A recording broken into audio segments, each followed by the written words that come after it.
But human life is like the dew at dawn, or a bubble rising through water. Transitory.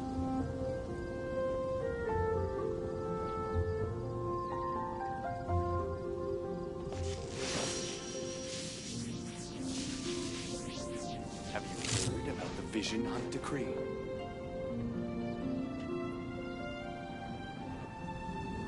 The Vision Hunt Decree? Did something bad happen again?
Illusion shattered!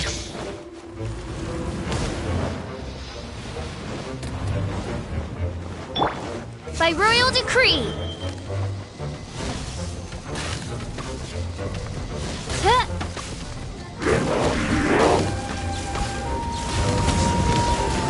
Ah!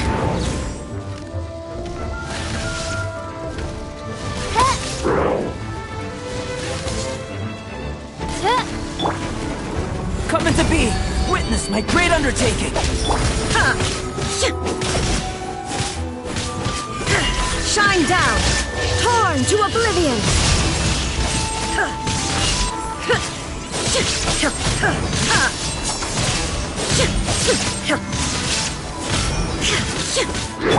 Go as one!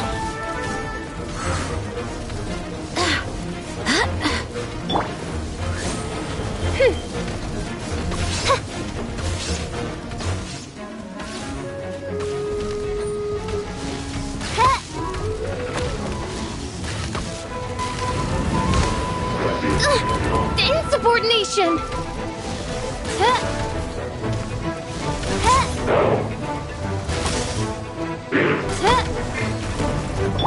Live! Feel this ancient power!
Illusion shattered!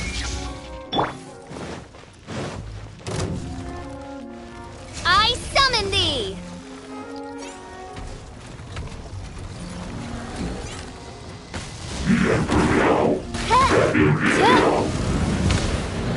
This realm is no home for a princess.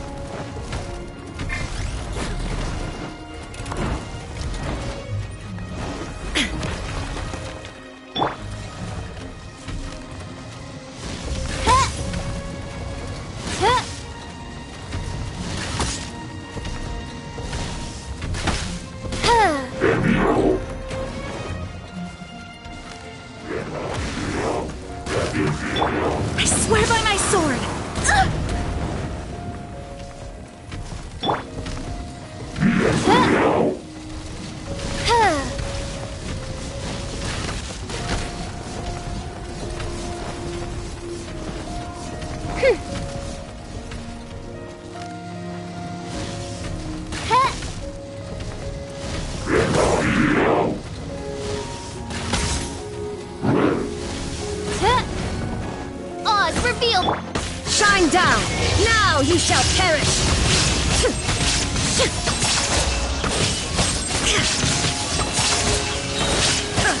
Burst forth! Moment of birth!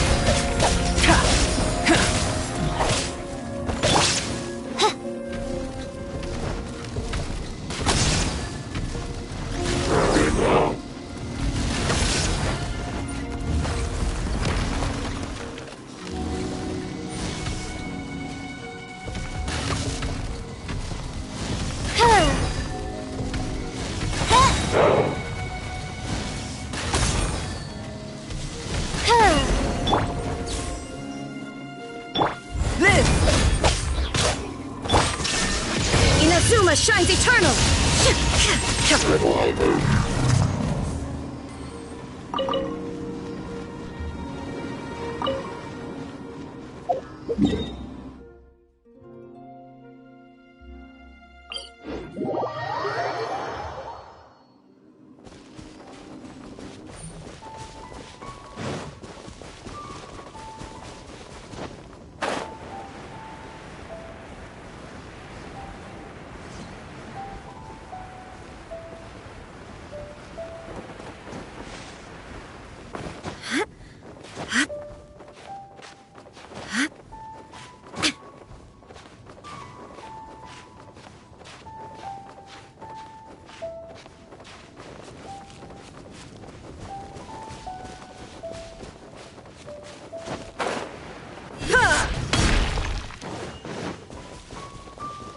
There is no...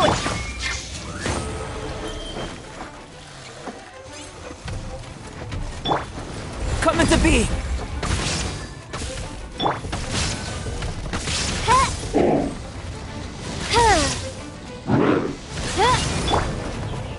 Illusion shattered!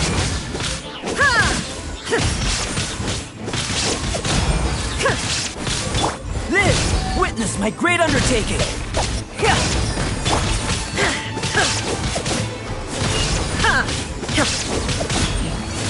Shine down! By royal decree!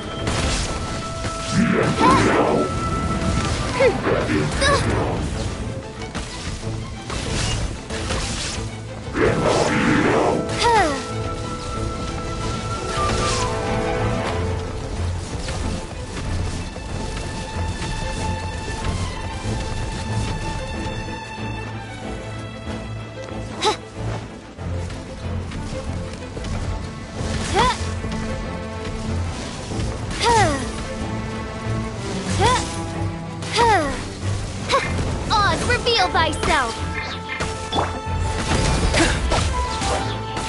Illusion shattered! Now you shall perish!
My experiment.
Burst forth!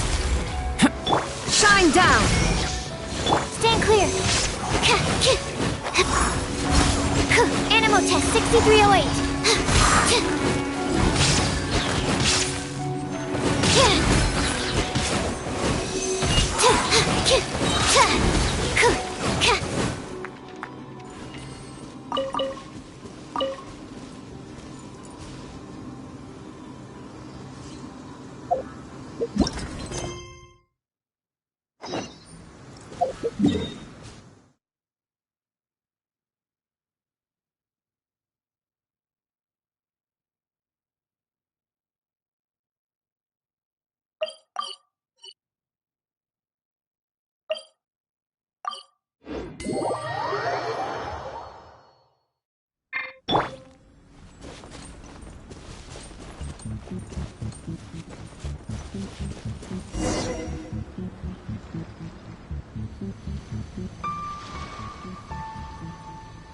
This should be where Kokomi said to meet her.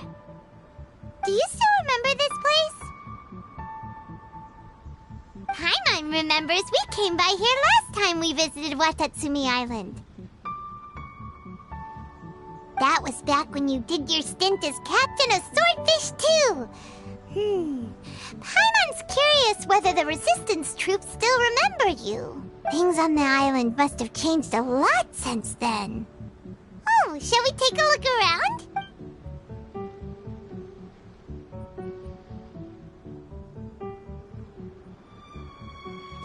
If the enemy outnumbers you, seek their weakness and exploit it. If you outnumber the enemy, seek unequivocal domination and crush them. Marauders on the waterfront are supplied by sea. Burning their ships is the path to success. General Goro, sir, do you have a verdict? More or less. From the directives left behind by Her Excellency, we can surmise that a Fatui ship is moored nearby. This explains their aggressive posture. We could split into two teams, one to draw their attention, and the other to circle around behind enemy lines and set fire to their ship. They'd have nowhere to run. Then again, Madame Kokomi made clear that we are not to split up without sufficient forces. We'd risk being picked off one by one until our whole line of defense disintegrated. Sir, shall I send for reinforcements? I doubt there's time.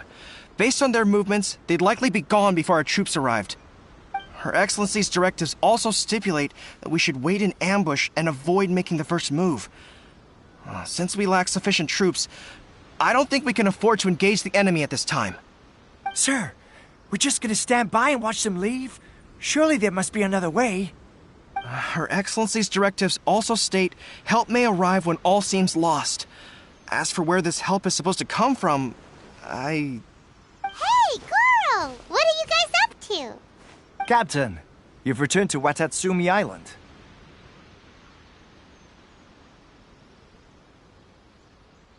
That's great!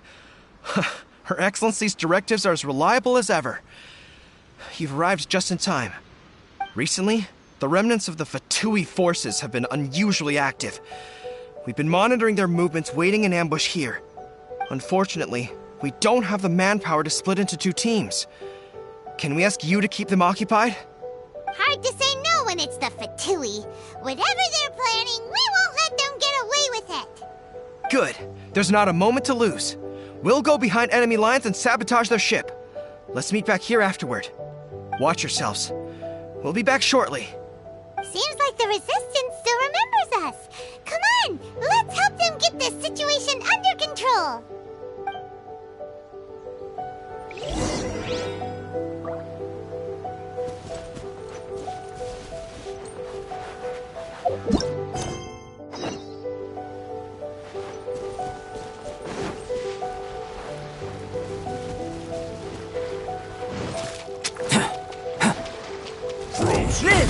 Feel this ancient power. Animal hypostasis emulation.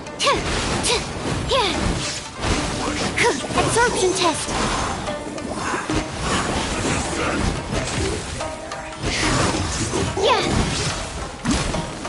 There is no escape! Torn to oblivion! Let's end this quickly! Detached from the world. Moments of birth. Who is one? Barbados, guide us. This is bad.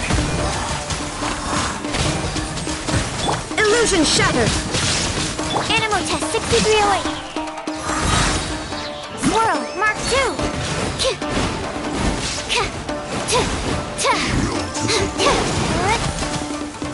Comrades! They've set the ship on fire!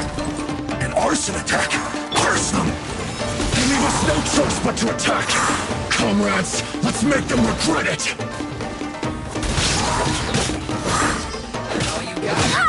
No excuse for slacking!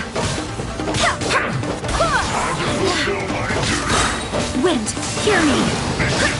Be a killjoy! We've only just begun! You can't run! Burst forth. Not breaking a sweat! Stand clear. Absorption test.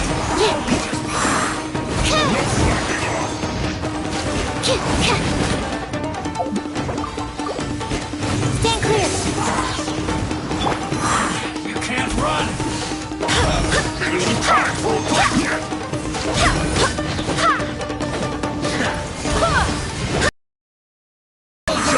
We've only just begun!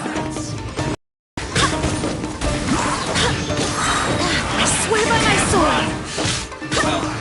Coming to be. Feel this ancient power. We've only just begun! Enhanced animal module 75. Yeah. Animal test 6308. Yeah. Stand clear.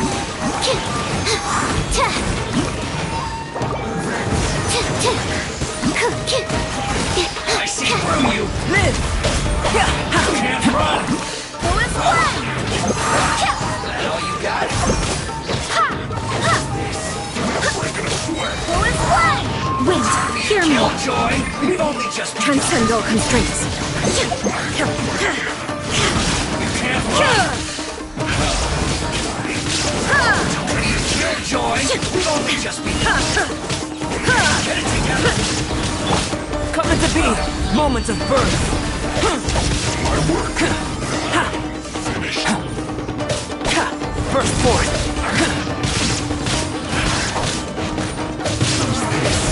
Looks like I went too far.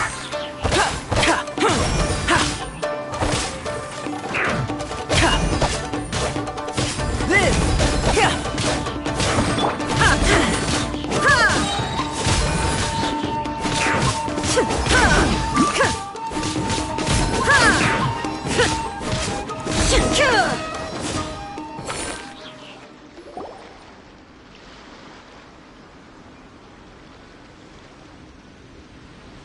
We were lucky to have you here. We'd have no way to prevent their escape without you. What's that you're holding? Is it the directives from Kokomi? Let Paimon see. Oh, wow. This is a whole book. Is it all Kokomi's directives? Yeah. Well, no, not all of them. I have 5 more volumes with me. Are you serious? Her Excellency always plans for every scenario. Plus, these are her general operational directives, which are more comprehensive than most. Still, we're fortunate to have them. They make sure we're prepared for every eventuality, no matter how complex. Oh, understanding every eventuality sounds tiring enough, let alone writing them all down. Must have taken Kokomi a heck of a long time. Captain, are you back on Watatsumi Island to lead Swordfish 2 again? We've all been feeling your absence.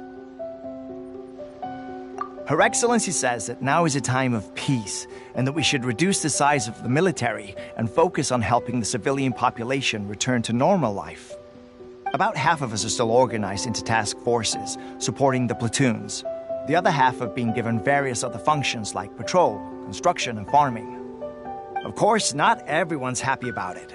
The other day, an old buddy of mine was grumbling about being forced to build houses. Said they'd have to drag him away from the front line, kicking and screaming.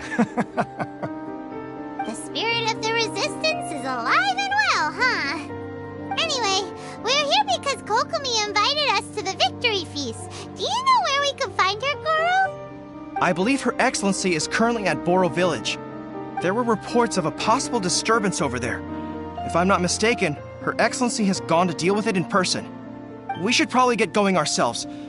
And, also, on your way over, please check in on the soldiers.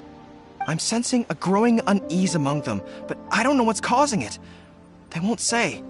They used to tell me all their concerns, but whatever this is, they're keeping it hidden. I don't like it one bit. I suspect there's trouble afoot.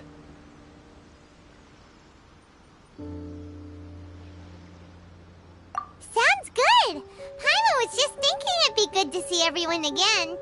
Ready when you are.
Wait, aren't you Captain of Swordfish too? Oh, it is you! Oh, you have our gratitude. Watatsumi Island wouldn't have come to peace without your efforts. I wasn't with Swordfish 2, but I did see you in Tatarasuna. Oh, you really gave it to those shogunate samurai in the fight of honor. Oh, it was quite the show. Is there anything you need from me? I'm at your service.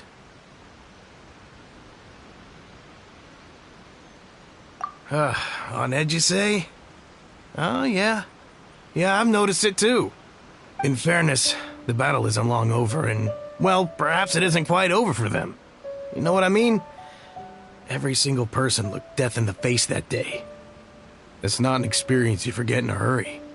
Victory's declared, and all of a sudden, the fighting's over. But people can't just snap back into normal life again.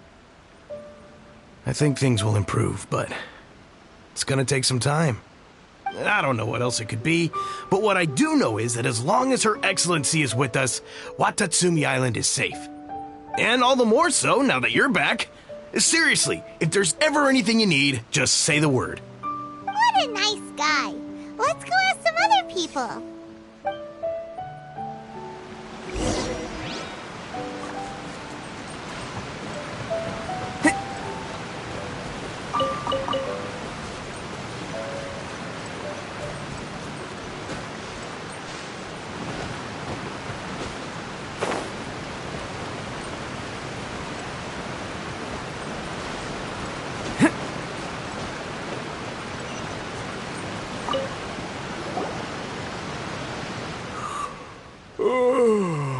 Peace at last. Living the dream. Don't I know you? I've definitely seen you somewhere before. Can't place you, but I'm guessing you're not with the Shogun's army. So, do you need something? Unsettled? Unsettled how? I haven't noticed anything. Not that I would, necessarily. I keep to myself, mostly. They're all too rowdy for me. We're at peace now, finally, and I, for one, intend to make the most of it. My life right now is about two things and two things only. The sun and the sea breeze. Sorry that I can't be more help to you. I'll tell you someone you could ask, though. San Gonamiya. She knows everything. Huh. Seems he's about to fall asleep. Let's leave him to rest and go find someone else to ask.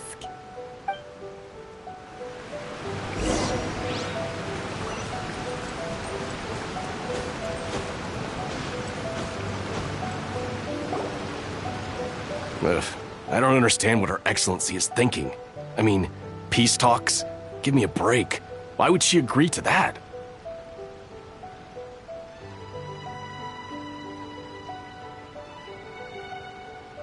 Exactly. Everyone knows you can't trust the Tenryou Commission.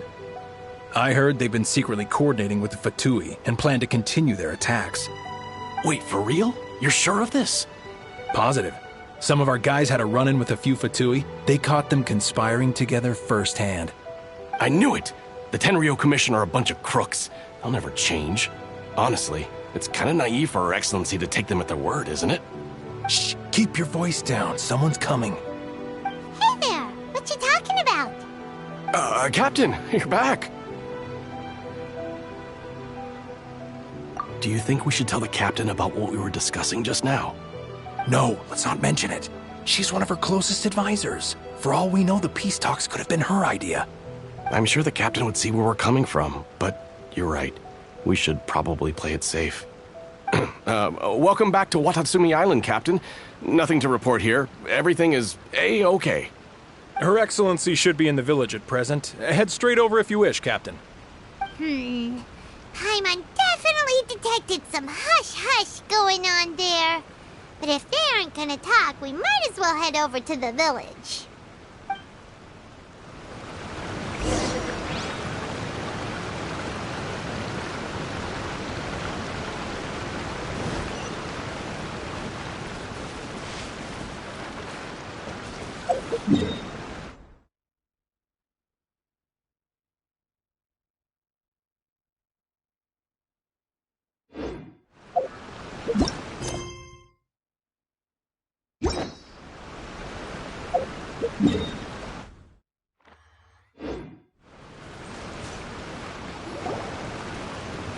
Admit it! We know you've been secretly supplying the Tenryou Commission with goods purchased on Watatsumi Island. I knew something was off about a Tenryou Commission merchant doing business here. So, what do you have to say for yourself, huh? I'm innocent! Ha! You're as guilty as they come. You never should have been allowed to set foot on this island, let alone do business here. Take him away! Wait! Kokomi, there you are! Something's going down over here! You should take a look, pronto! Your Excellency! This merchant is suspected of criminal activity, so we seized him for questioning. Our surveillance shows that in his whole time here, he has made numerous purchases, but no sales. And yet he has no stock in his possession. We believe it's highly probable that he has been supplying the Tenryou Commission behind the scenes. I haven't! That will do. Let's not let ourselves get too worked up here, shall we? Everyone take a deep breath with me. In and out. Better? Matsuda, Uchimura, I understand that you're concerned for the safety of Watatsumi Island. But before we make any decisions over whether this merchant is guilty or not, we must give him the chance to explain himself. If he's guilty, of course, there will be consequences. But if he's innocent, he doesn't deserve to be falsely accused.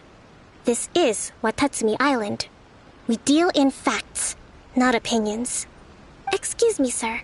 As you know, my subordinates have some concerns surrounding your commercial activity here. Perhaps you could explain your side of the story to help me reach a verdict. Of course! I can explain everything.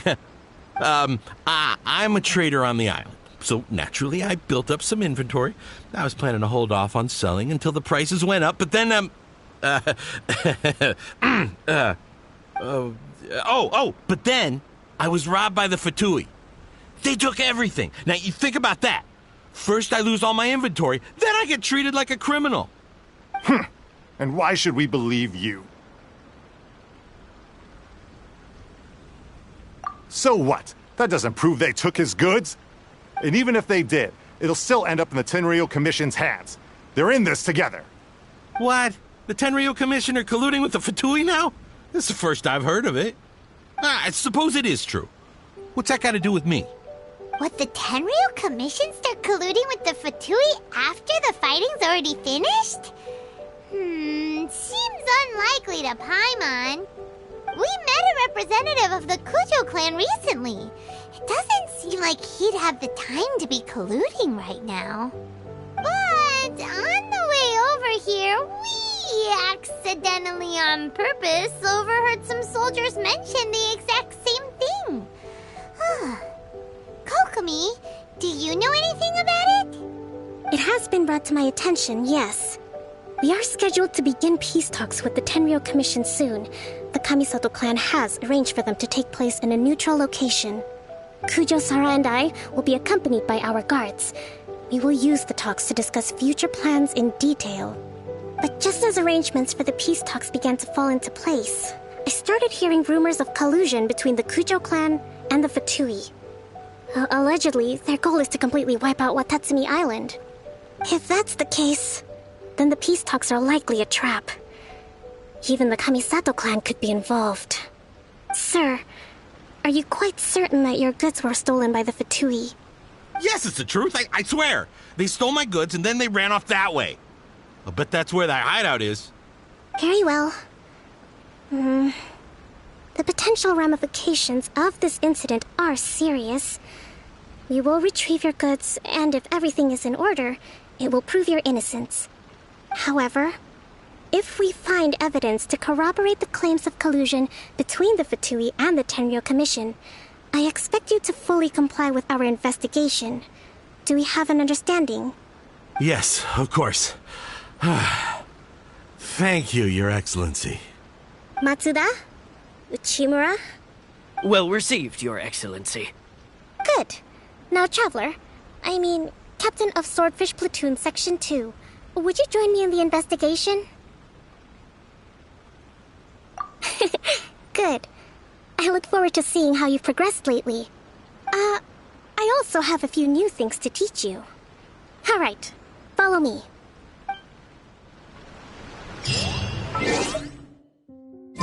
If we do find the merchant's goods in the hands of the Fatui, it'll prove he's innocent. Whatever's going on between the Fatui and the Tenryou Commission, we need to get to the bottom of it.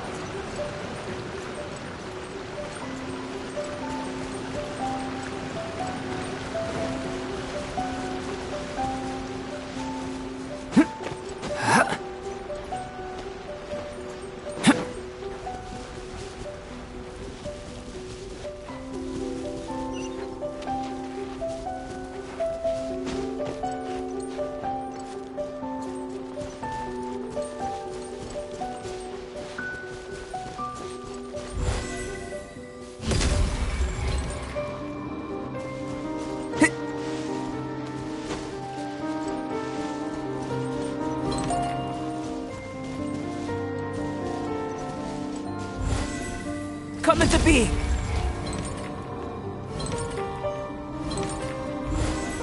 Burst forth!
This must be the Fatui camp that the merchant was talking about.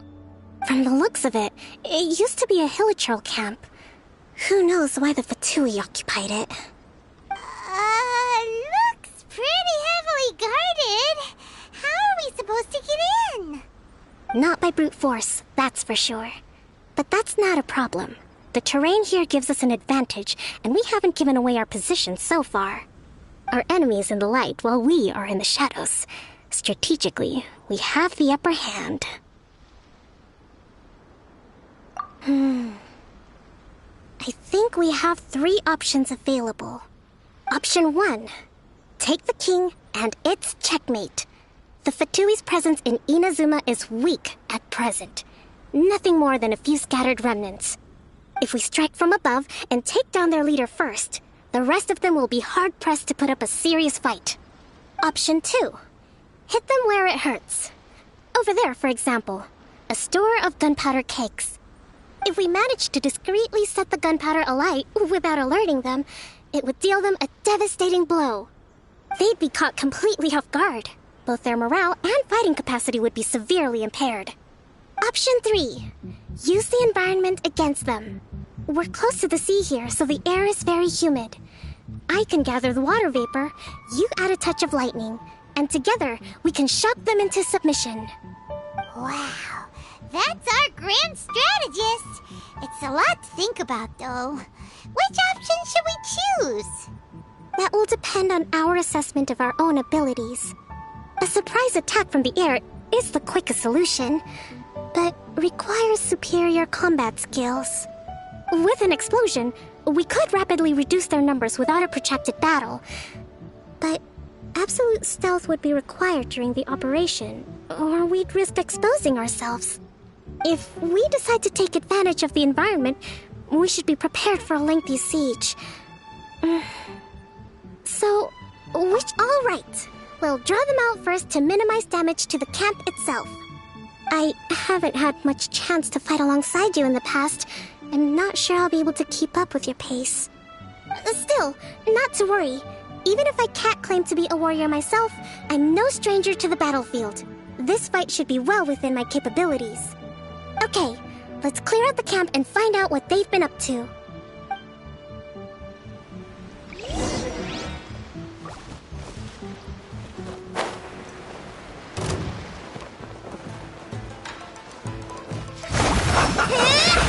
Let's move.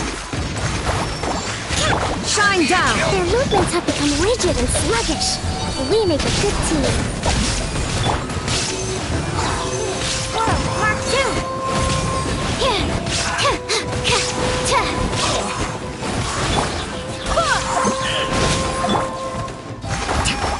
Let's move out. You haven't seen the last of us.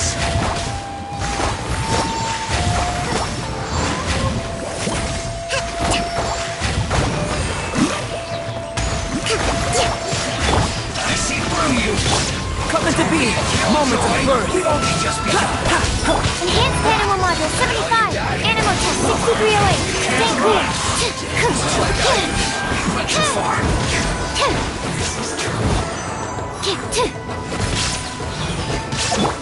Torrent, bring refuge! So quiet.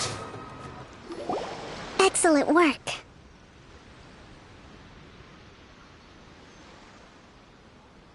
All thanks to your genius tactics. Actually, even the best tactics live or die on the strength of those executing them. Winning a battle takes a concerted effort from everyone involved.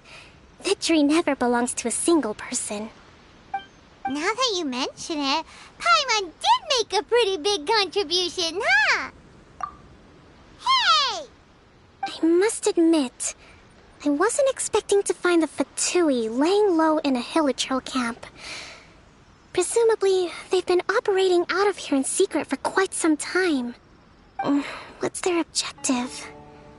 Are the soldiers right? Could they really be in collusion with the Tenryou Commission? Let's scour the camp for evidence. If the merchant's story is true, the inventory should be here. All right, time to take a look around.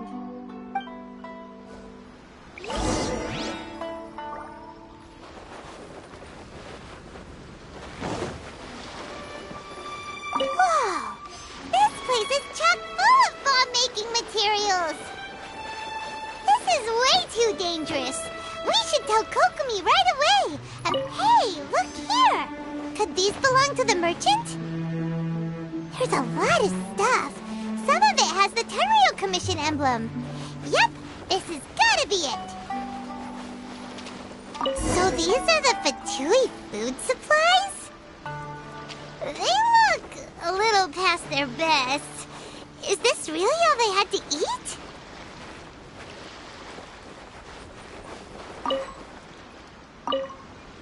Kokomi! Kokomi! We found the merchant's stuff! Look! I see. Oh, nothing. I just zoned out for a moment. Let's see here. Yes, these are the stolen goods, all right. Food, medicine, farming tools. All essential for post-war recovery. And he was probably stockpiling them until he could make a handsome profit. By contrast, it's doubtful that the Tenryo Commission has any need of these items, so the idea that he was supplying them doesn't make a lot of sense. In all likelihood, he's just an opportunistic merchant. Nothing quite as scandalous as Matsuda and Uchimura had imagined.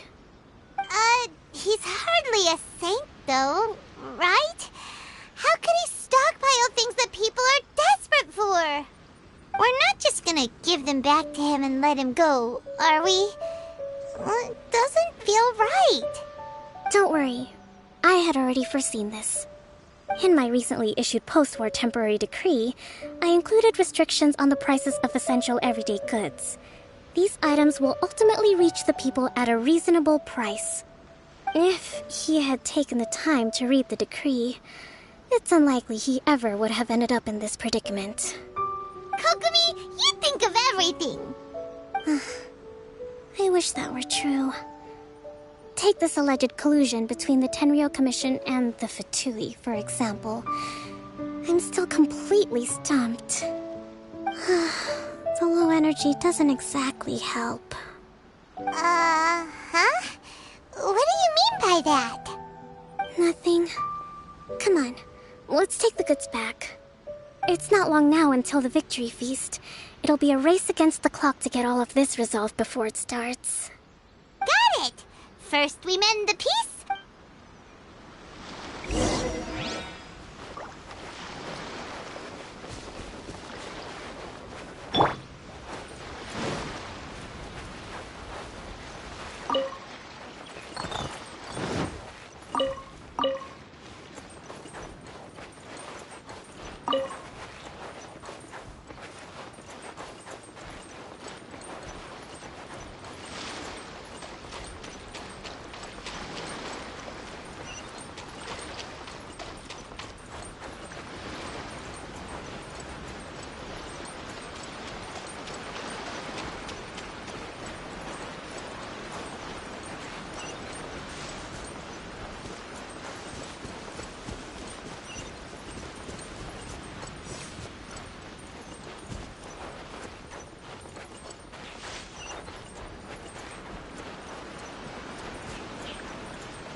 My goods! You got them back, huh? Thank you, Your Excellency. And thank you, Captain.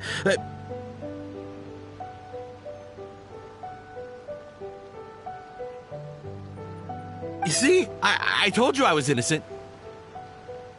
I'm not so sure. You could have easily planned the whole thing with the Fatui in advance. Based on the information we gathered from the Fatui camp, there's nothing to suggest he had any correspondence with them.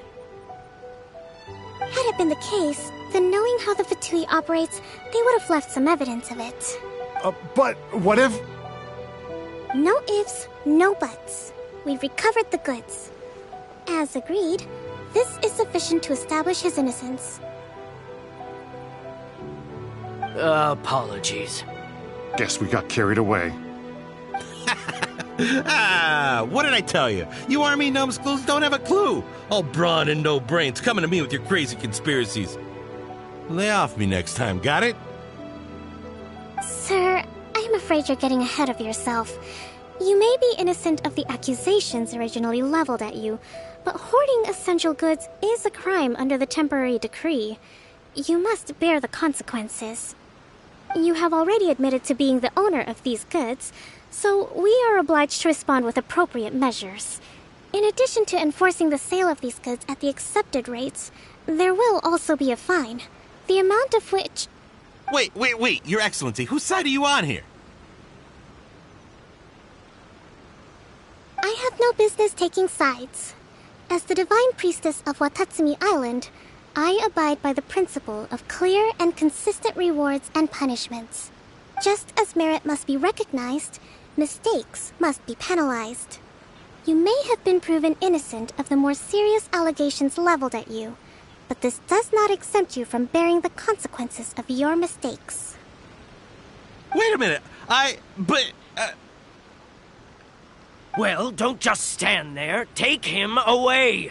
Time to pay up. Your Excellency, he says all the goods belong to him, but it doesn't add up. Those of a Tenryou Commission emblem are probably his, but not the rest. Especially these ones. They're clearly for shrine use. It seems the Fatui simply dumped all their stolen goods in one place. Leave the shrine paraphernalia to me. As for the rest, I'll leave you to sift through and try to track down the owners. I know, that's a lot to ask. Not at all, Your Excellency. We're on it. But if I may, Your Excellency, maybe there were no signs of collusion in this case, but our people know what they saw. Something is going on between the Tenryou Commission and the Fatui. I know the peace talks are coming up, so please keep an open mind. I understand your concern. I'll be sure to give it further consideration.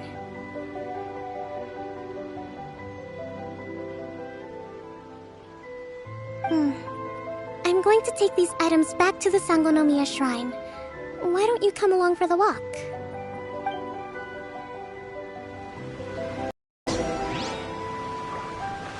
Watatsumi Island observes different customs than the rest of Inazuma. I imagine it must all seem a little alien to you.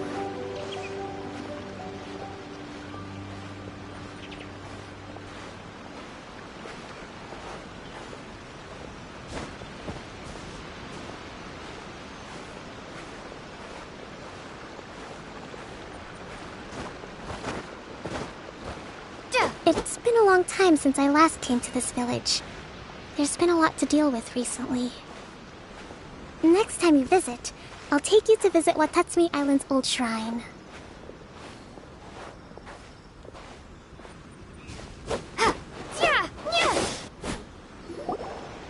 You know, the earliest shrine on Watatsumi Island was not located in Sangonomiya.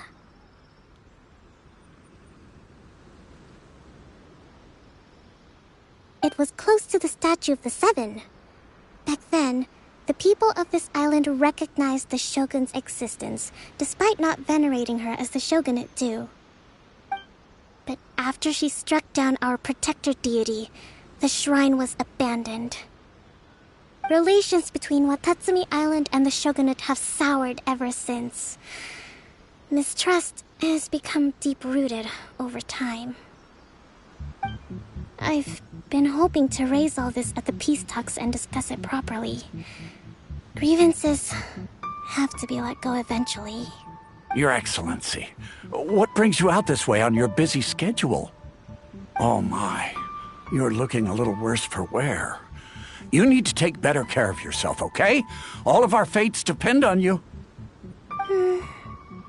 Thanks for your concern, but I'm fine.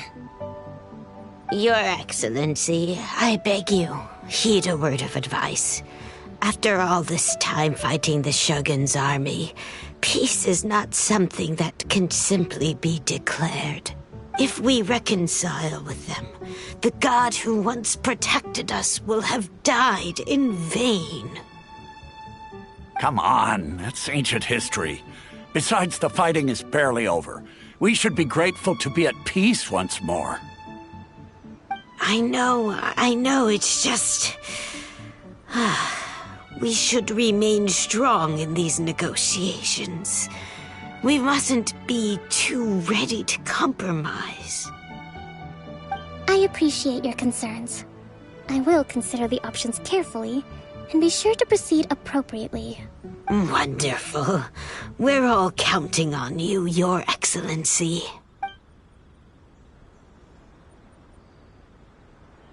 Oh, Your Excellency? Well, I'll be... fancy meeting you at a place like this. Do you know, my daughter's enrolled herself in the Shrine Maiden selection process this year. If she makes it into Sangonomiya, I'll be one very happy mother. You're a kind and gracious leader. She'd be in very good hands. I'm always telling my daughter that if she gets the chance to learn from Her Excellency directly, she must make the most of it. I mean, just look at Her Excellency, still so young, but so mature and intelligent. My daughter has always looked to you as a role model. Well, if she comes to Sangonomiya, I'll look out for her. Your Excellency. Boy, am I glad you're here. As you know, agricultural output has taken a pretty big hit this year. Let me bring you up to speed on the latest situation. Oh, Your Excellency! Isn't this the captain of Swordfish too? Will she be based on Watatsumi Island from now on? Your Excellency! Please, remain calm, everyone. I'll get around to all your queries. Though, for the longer ones, I'd prefer it if you could write a report and submit it to the shrine. Then I can respond to each one as and when I have the time.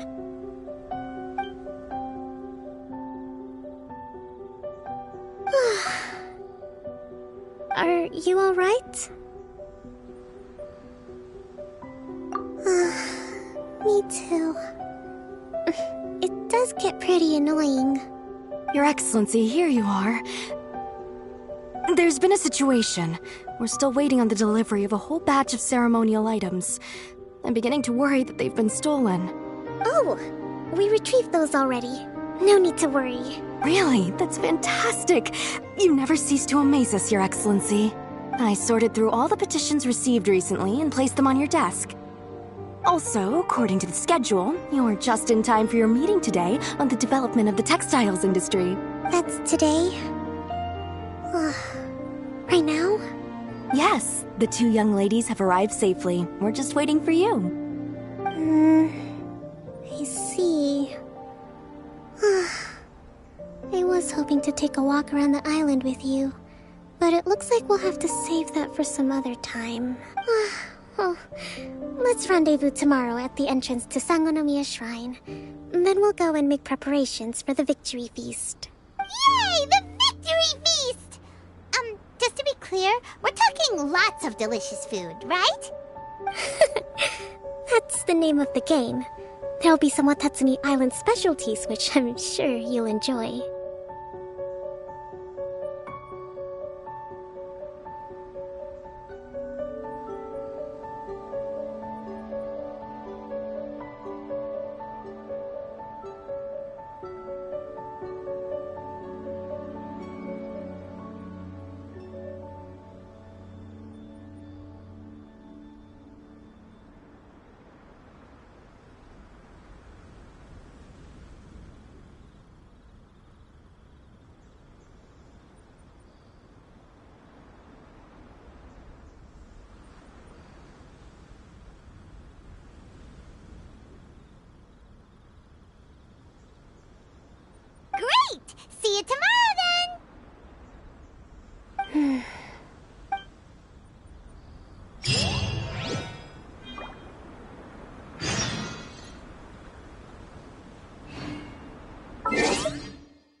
Kokomi isn't here yet. That's weird. She doesn't seem like the type to show up late to things. Let's wait a little longer. How is she still not here? Do you think she could be in trouble? Let's go ask that soldier over there.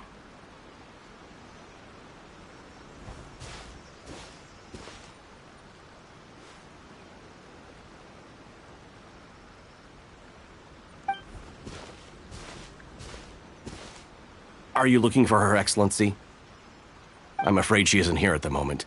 I don't know where she's gone. So strange. Guess we should just call it a rain check then? Not necessarily.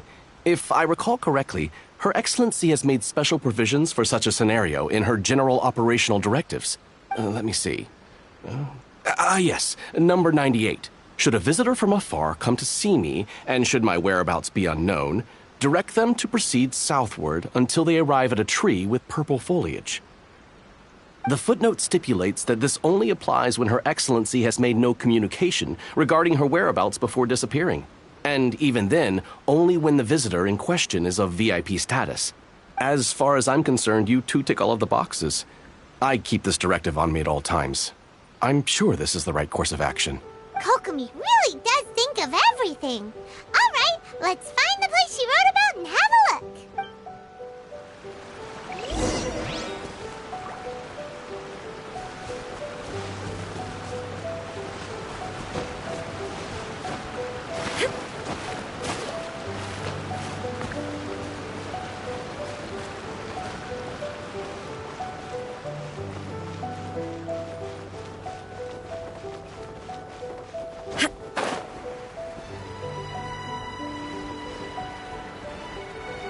Are you sure this is the right place? It feels like we keep heading deeper into the middle of nowhere. Hey, doesn't that tree look like the one she described in the directive? It looks like there's a way in over there. Let's take a look.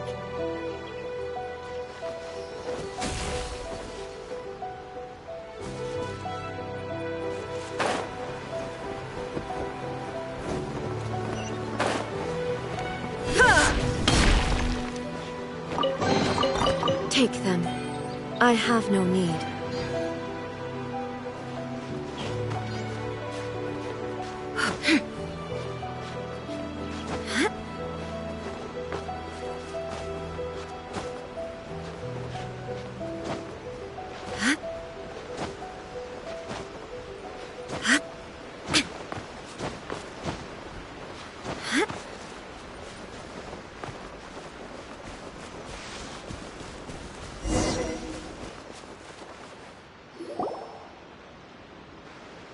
Kokomi! So this is where you ran off to. We were gonna meet up and get things ready for the victory feast today. What happened? It's you. I apologize. I'm not feeling my usual self today. You got sick? We'll go find a doctor right away! No. It's nothing like that. It's just... my energy is completely spent. You run on energy?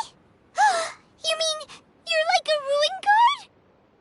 No, it's just a figure of speech. I'm ashamed to admit it, but I can't always be the infinitely capable person I present myself as. You noticed? I guess I haven't quite mastered the ability to hide how I'm feeling. I'll keep working at it. To be honest, I'm not really cut out to be a leader. At first, my dream was to read up on military strategy and perhaps become an advisor. Constantly communicating with people, trying to retain their morale, having to read between the lines, making sure everyone gets the recognition they deserve. It's such hard work. You're somehow supposed to make people feel wonderful, just from being in your presence, while also commanding their respect. It doesn't come naturally to me. And truth be told, it's something I never wanted for myself. But because of my bloodline, I was always going to end up being the Divine Priestess, sooner or later. Like it or not, it's just the way it is. So, whenever I feel overwhelmed, I come here to just lose myself in a book and relax for a while. Don't worry, it doesn't affect my work. I handed over preparations for the victory feast to someone else. I have to make a speech tonight, and I mustn't give the troops any reason to suspect that something could be wrong. This peace was hard won, and I want them to feel at ease. Is there anything we can do to help? I should be feeling energized again soon if I hold off on work for a little longer. If only there was some way I could listen to a good read on military strategy. I'm sure that'd speed up the process. I was reading a book last time I was here, but I only got about halfway through. Where did I put it? We'll find it for you, and then we'll read it out to you to help you recover. You do that for me? Thank you. I'm really lucky you came back to Watatsumi Island.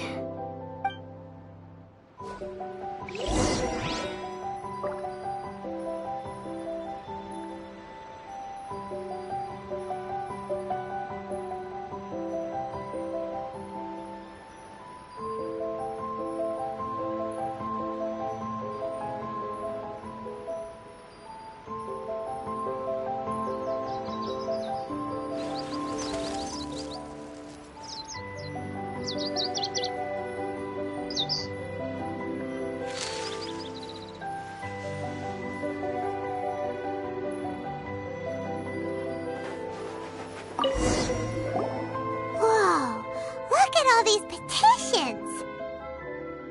So does Kokomi make time to deal with these even when she's resting? Sangonomiya Events Cash Flow Statement. Consolidated Annual Report on Fishing Production. Watatsumi Island Monthly Maintenance Expenses Breakdown? This is a lot of work for one person, and it's on top of all the directives she has to write and the people she has to meet day to day. It's no wonder she gets burnt out from time to time. Let's track down that book and help her feel like herself again.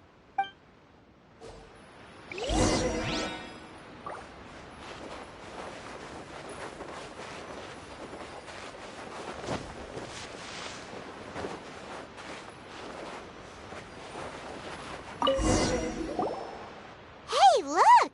Could this be the book she wanted?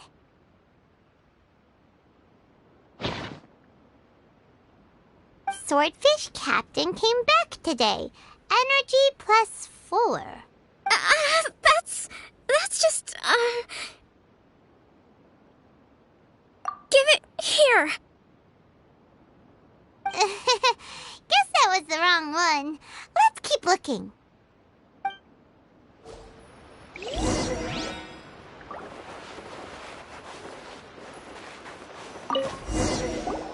It's gotta be this one, right? Look, there's even a bookmark. None of the other books have one, so she must have finished reading those already. Ooh, it's pretty dense. Paimon doesn't understand a thing. Well, let's take it over and read it to her.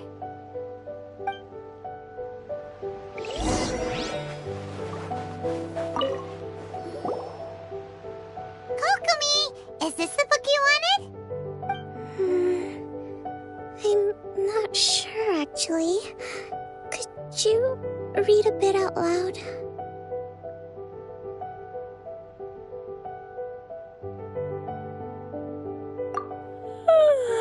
Yes, that's the one. Thank you.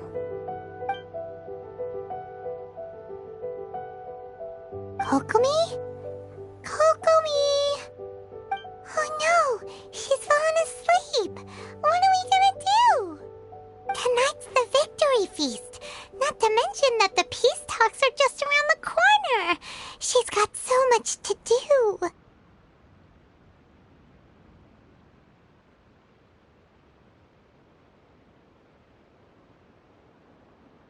You sure that's a good idea? She does look pretty exhausted. Guess there's still some time to go, too.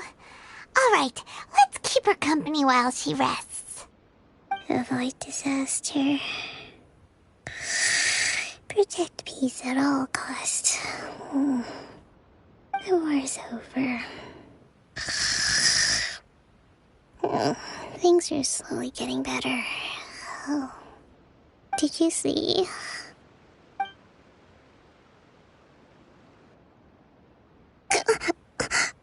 What time is it?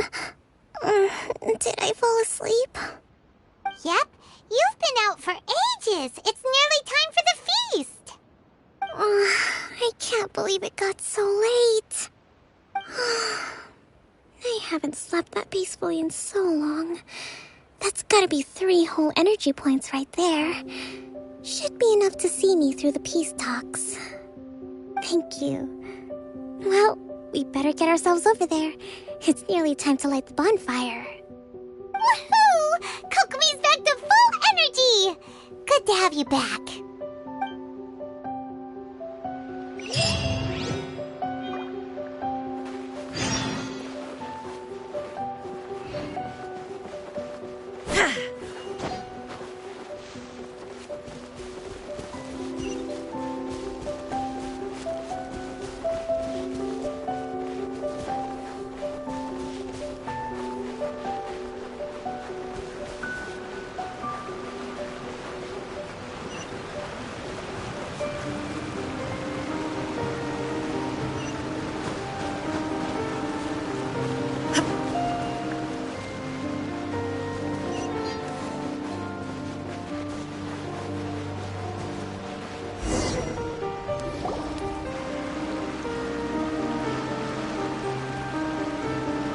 It looks like everything's in place for the feast. But I still need to give a quick speech before the festivities begin. Oh, how much energy will that take? Do you think you've got enough? Don't worry, I've got plenty. Thanks to you two, I recovered more quickly than usual. That's great! We'll be rooting for you. Welcome, everyone! Today is the day that we celebrate our victory. Recently, our war with the Shogun's army came to an end, and we finally saw the abolition of the Vision Hunt Decree.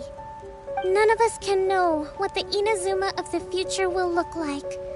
But tomorrow, I meet with the Tenryou Commission for peace talks. I give you my word that I will strive for peace for Watatsumi Island once and for all. Thank you all for your valiant efforts throughout. Truly, it is only through those efforts that we have been able to prevail in this trying war. This feast is held in honor of each and every one of you gathered here today.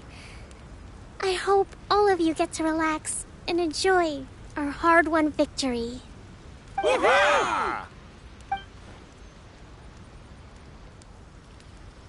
Tonight seems to have gone off without a hitch. I'm so glad it's all going smoothly.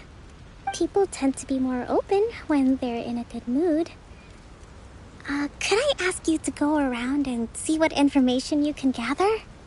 I still have no further leads regarding the issue of potential collusion between the Tenryou Commission and the Fatui. And I'm concerned that something might happen at tomorrow's peace talks. Okay, sure. We'll go ask around.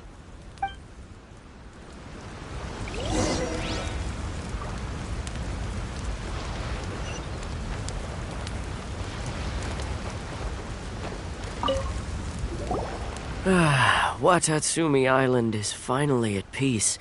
Recently, let me think. Well, the biggest thing for us is that we can finally get back out on the ocean to fish.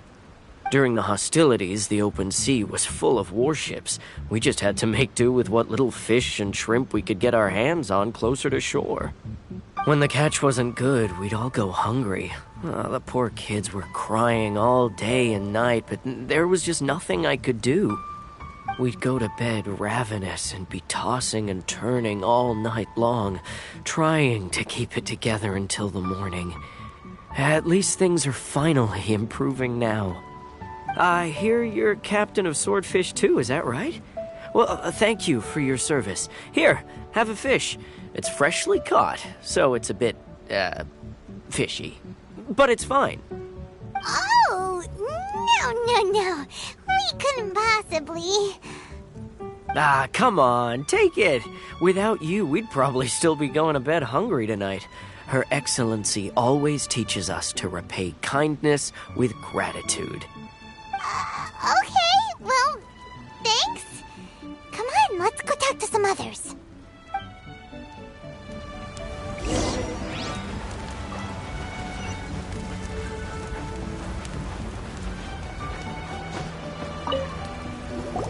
Hey there! Care for some fruit and vegetables? Nature's remedy when you overdo the barbecue. Are you referring to the thing about the Tenryou Commission and the Fatui? I've heard rumors, but nothing too detailed. It's funny you should say that the soldiers seem excitable, though. I've had the same feeling. See that guy over there? He's been acting strange these days. Always shouting and waving his spear around when he's got nothing to do. He scared the heck out of me a few times. It's a miracle the fighting has finally come to an end. Yeah, I really hope we don't go making any more trouble for ourselves. Sorry, I'm afraid I don't have much information. If you still have questions, you may as well go and talk to him. Sounds promising. Let's go see what that guy's deal is.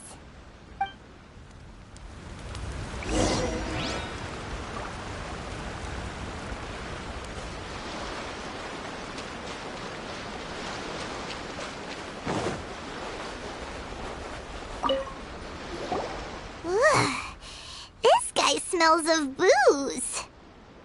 Huh? Wait, don't tell me. Captain of Swordfish too, right? You actually came back. I thought you'd abandoned the platoon and made a run for it. Nuh-uh. We would never run from a fight. Is that so? All anyone talks about these days is peace and stability. Do you remember what the most important thing is to the Resistance?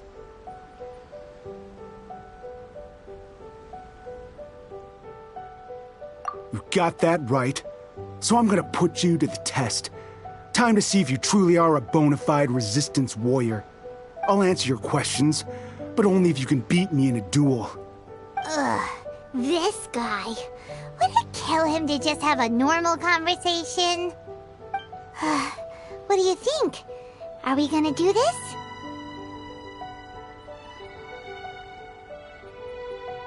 this? We'll see about that.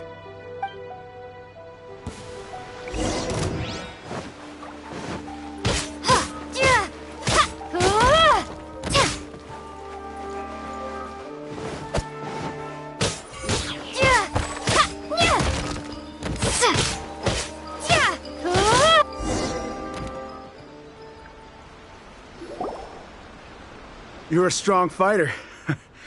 No wonder Her Excellency chose you.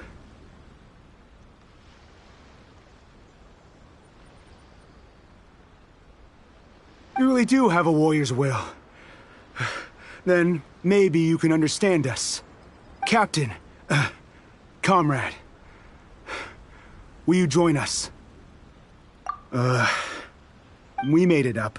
The story about the Tenryou Commission colluding with the Fatui, it didn't happen. What? Poor Kokomi's been worried sick. You're telling us you made the whole thing up? What the heck were you thinking? This could send you right back into war with the Tenryou Commission. Yes, that's exactly what we're hoping to achieve. Peace talks? Everyone's been drawn in by the idea. That's why the future of Watatsumi Island is at stake.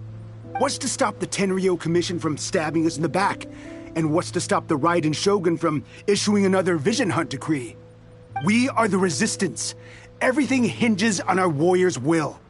We can't trust the Tenryou Commission or the Raiden Shogun, but we can put faith in ourselves. Surely you agree with that. His point does kinda make sense, but something about it doesn't feel right to Paimon.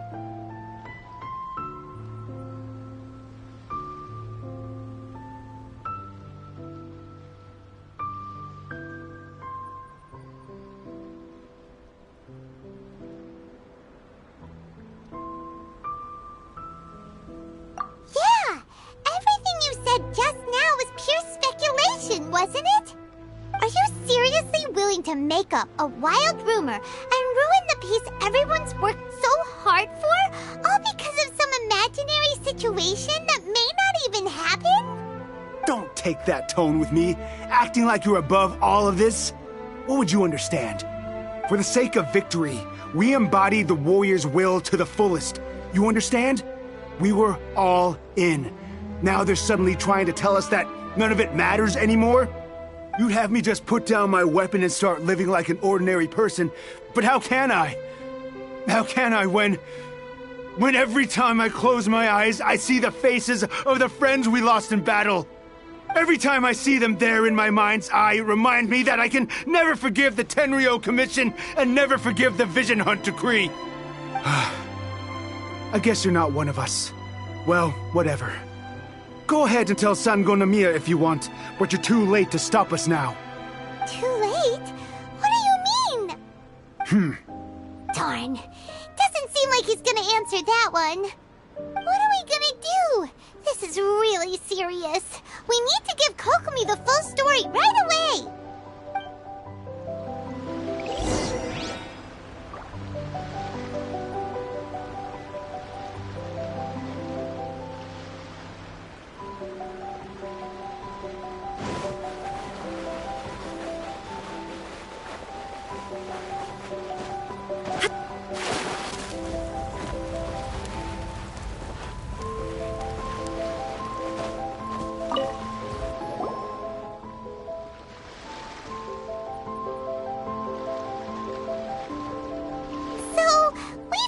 A few things.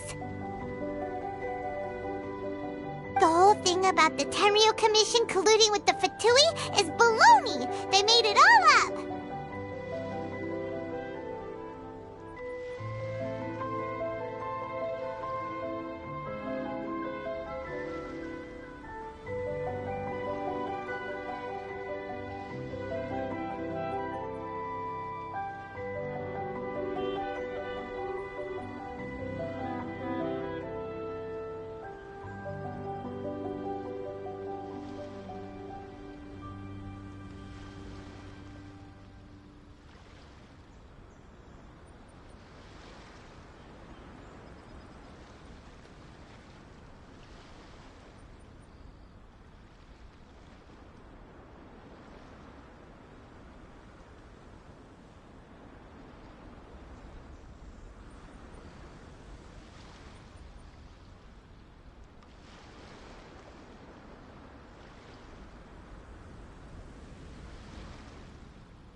They wanted the peace talks to break down so that they could carry on fighting the war.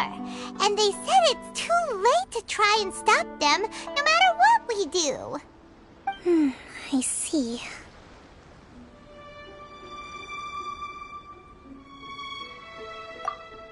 I'm fine. Don't worry. This is my fault. If only I'd perceived what they were feeling earlier, it never would have come to this. I think I understand what Kozan means when he says it's too late. The talks don't begin until tomorrow, but both sides have already sent their guards to the location. They are responsible for making sure the area is safe and secure.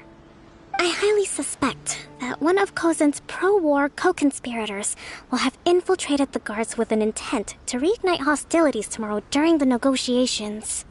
Well, that's no good. Do you want us to head over there now and switch out the guards? That won't work. Firstly, the act of bringing a new team of guards to a neutral negotiation site will put both sides on high alert. It would almost certainly push the pro-war faction into taking action. They would attack the Tenryo Commission's guards, and we'd be in danger of war breaking out once again. Not to mention that we have no idea how many of Watatsumi Island's soldiers are involved in this plot. If we change the guard in haste, we face the issue of not knowing who to trust. Sounds like a really tricky situation. So is there really nothing we can do about it? Don't let it worry you. What's done is done. Now it falls to me to devise a counterplan. These soldiers crossed the line, but the blame is not theirs alone. Whatever happens, I will find a way to ensure they do not come to harm. Let's meet here again tomorrow.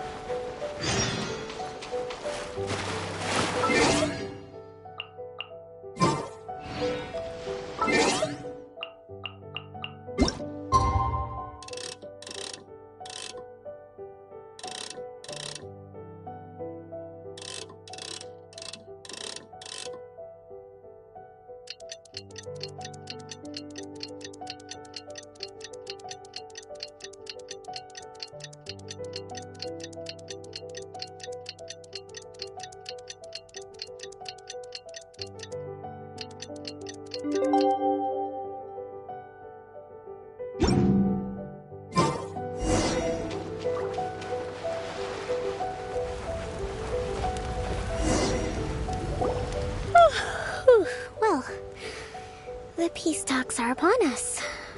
How do you feel? Prepared? Here, take this.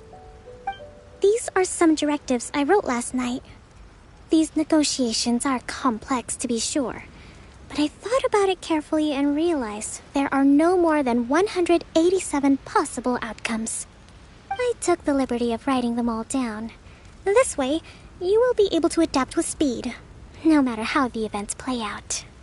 Whoa, this is huge! Let's see. Fierce dispute, violent escalation, armed revolt, coordinated attack, seize hostages. Wow, there are so many! But you've thought of a solution to each one!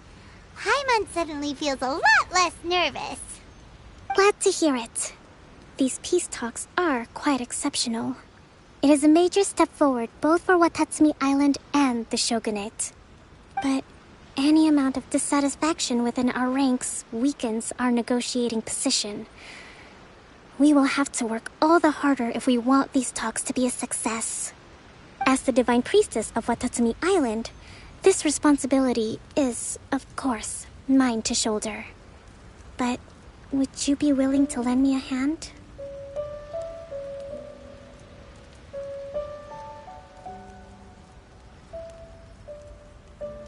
Excellent. Okay, time to head off.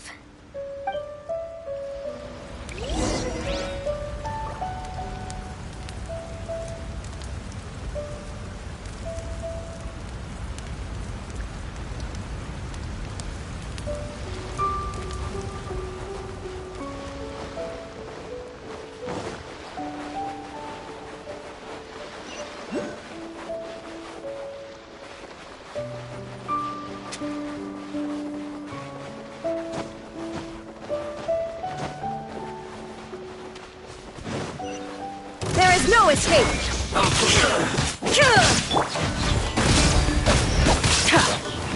Absorption test. Careless. Swirl, Mark 2. You can't run. Well, live! Witness my great undertaking!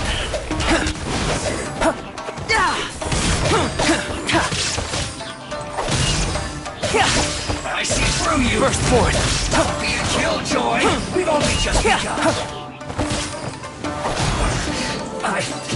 This can't...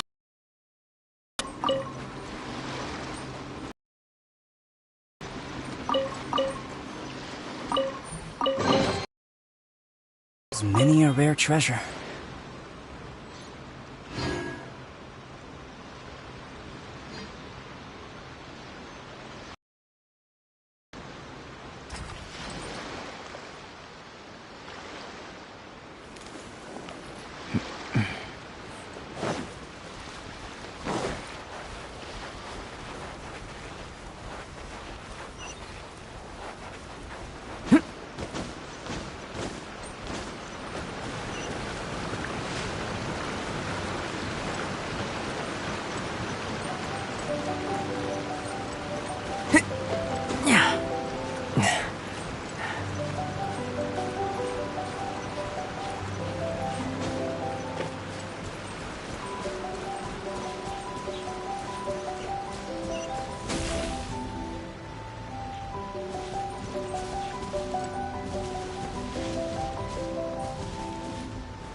It's been a while, Kujo-Sara. I believe the last time we met was on the battlefield.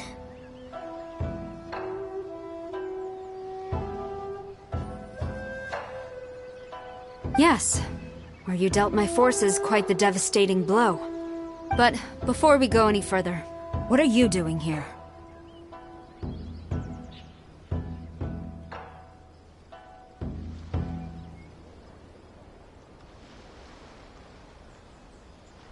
That's right. She's here to bear witness to the proceedings. She experienced the war between us firsthand and has made an enormous contribution towards securing the peace we have today. I couldn't think of a more suitable candidate. Seems reasonable. Then let's get straight into it. The first item is a time administration issue. During wartime, we restricted fishing rights for Watatsumi vessels in Narukami waters. We intend to remove these restrictions, but going forward, any of your vessels that fish in our waters will have to pay taxes in accordance with Narukami legislation in order to bring their catch back to Watatsumi. That's fine, but if they're paying taxes, they should also be entitled to protection from the Tenryou Commission while in your waters. Any losses they sustain due to issues of public security will need to be compensated by the Tenryou Commission. Accepted. Let's add that to the peace treaty. I can assure you that your vessels will be quite safe in our hands. Negotiations seem to be going pretty smoothly. The next item has to do with the movement of people and military authority. In the past, our people have been subjected to lengthy interrogations on arrival in Watatsumi, and the same has been true for your people on arrival to Narukami. Economic cooperation between our islands has suffered greatly as a consequence. Few merchants are now willing to engage in inter-island commerce. Since the war is now over, I propose that we have the Yashiro Commission appoint a business council to oversee trade between our two islands. The problem there is that trade is a reciprocal affair. We'll need to involve merchants from both sides in this process if it is to succeed. We cannot give the Yashiro Commission full authority. Correct me if I'm wrong, but isn't Watatsumi Island facing severe shortages of many essential goods at the moment? Having the Yashiro Commission organize everything centrally would work in your favor. True, we're experiencing some shortages, but we will recover in due course. Between the diverse range of goods we can produce ourselves and our strong trade links with other areas, we are capable of sourcing everything we need. Not to mention that your proposal would require separate talks with the Kamisato clan. If they've yet to sanction it, I believe you are going beyond the remit of the Tenryou Commission's authority. Let's leave that aside for now, then. On to the military question. Watatsumi Island's forces will need to come back under the jurisdiction of the Tenryou Commission. That just isn't feasible. Not in the short term, at least. With all due respect, feasibility doesn't come into it. The Tenryou Commission alone has ultimate responsibility for Inazuma's national security. We cannot allow Watatsumi Island to be the sole exception to this rule indefinitely. You Kujo scum! Colluding with the Fatui isn't low enough for you already. You just want to take everything away from us. Comrades, never trust the Kujo! Let's get them! Protect Madame Kujo!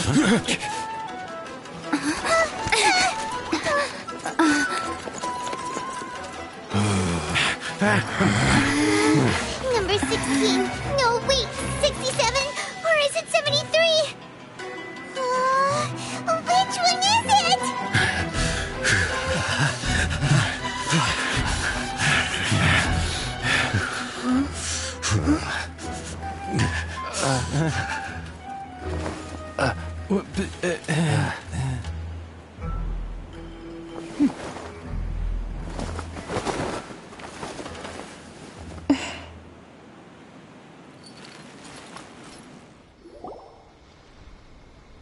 Kokomi!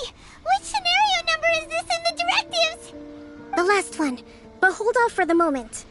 Stand down, Tadakatsu! The situation has changed. Please stand by for further orders. Rest assured, I am fully aware of your concerns, but I will deal with the situation from here. Madam Kujo, this is rather serious. I believe you owe Watatsumi Island an explanation. Excuse me for a moment. Nobody makes another move until I have finished investigating. You two, here, now!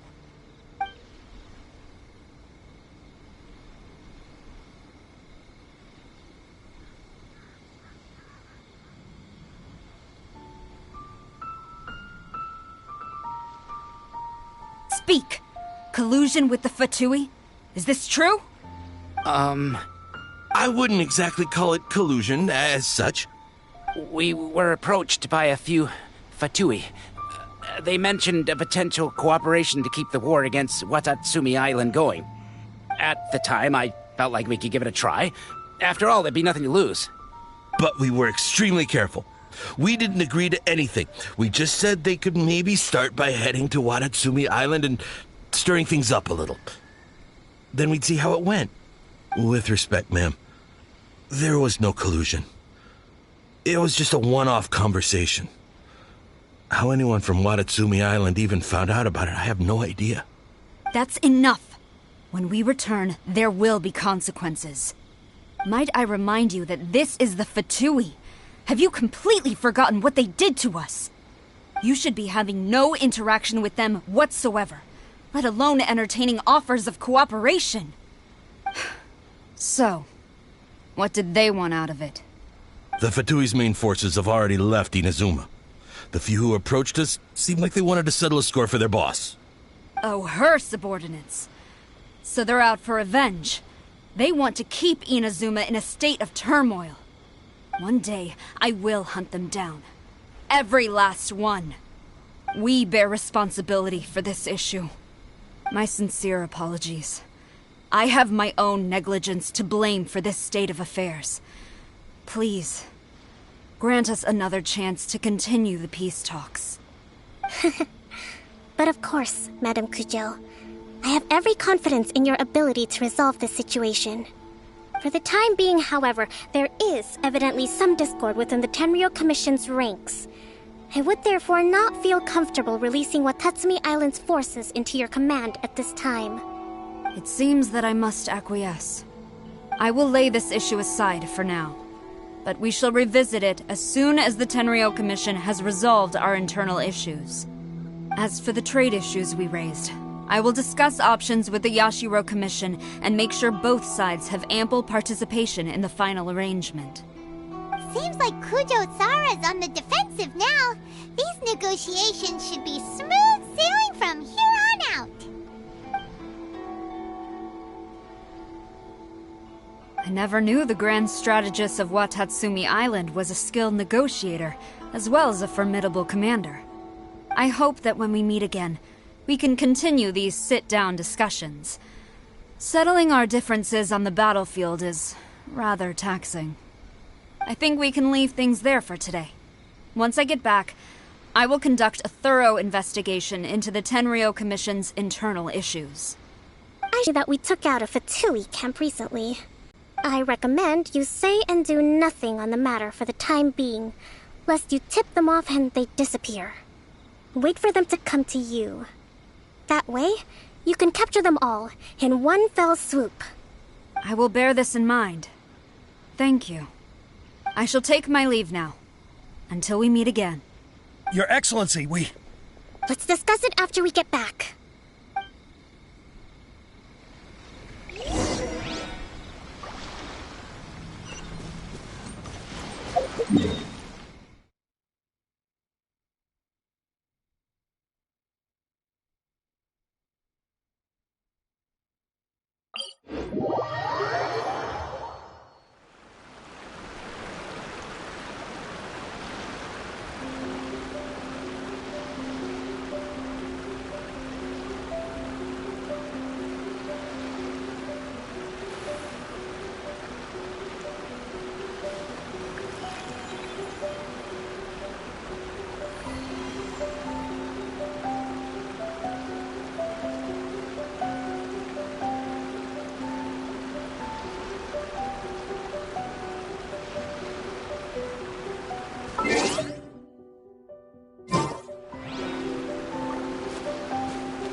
Your Excellency, you knew?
have already been informed on the reasons for your actions. You believe the Tenryou Commission to be untrustworthy and sought to sabotage the peace talks and reignite the war. Fortunately, the end result exposed and thwarted a secret Tenryou Commission plot. Yet, this was purely incidental, and the end certainly did not justify your means.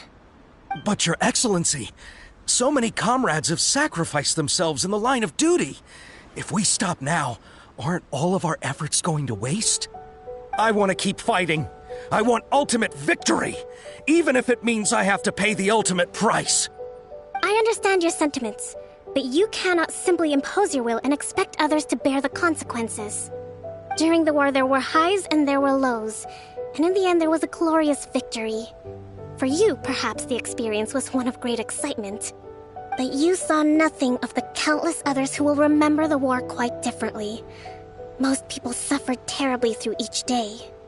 Watatsumi Island's people yearn for peace because they have long since given all they had to the war effort.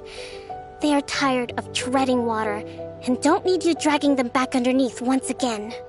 But... I understand, I do. And the fault is not yours alone. It was largely an oversight on my part. I taught you to nurture a warrior's will, but never how to let it go. It's not your fault, Your Excellency. It was ours. Our selfishness. Either way, we are ready to accept sentencing under martial law. Very well. Then I hereby declare...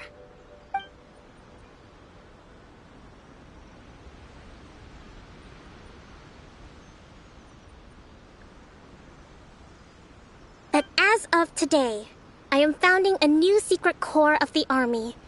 This division will be responsible for keeping Watatsumi Island safe and secure, neutralizing any and all threats to the peace of our island. You and your comrades will all be welcome to join, but be warned, the training will be grueling. Perseverance and grit will be in high demand. Your Excellency, what are you saying? I have concluded from today's peace talks that the Kujo clan cannot achieve absolute peace and stability in the near future. Many seek peace, but there are still those who pursue war. It is right that Watatsumi Island moves towards peace, but we must still retain a defensive capacity. Those whose warrior's will is alive and well, I invite you to embark on the most challenging training regimen of your lives. I don't want to hear from any of you again until all of you can take on 2 shogunate samurai at a time. Thank you, Your Excellency. All right, dismissed.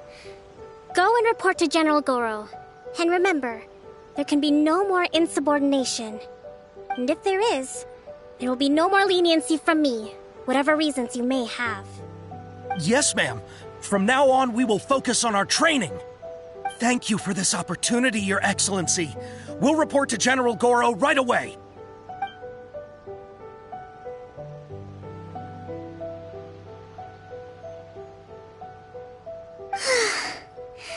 I think that's finally everything in hand. I can feel my energy levels starting to drop. Meet you back at the hideout for some rest?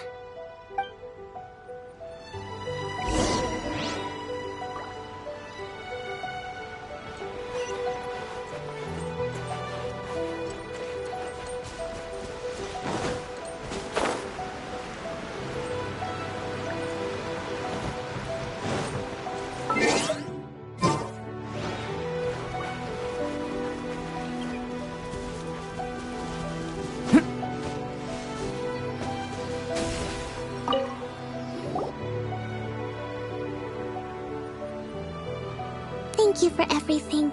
With your help, peace has been restored on Watatsumi Island once more. Recovering. Slowly, but surely. I should be raring to go before too long.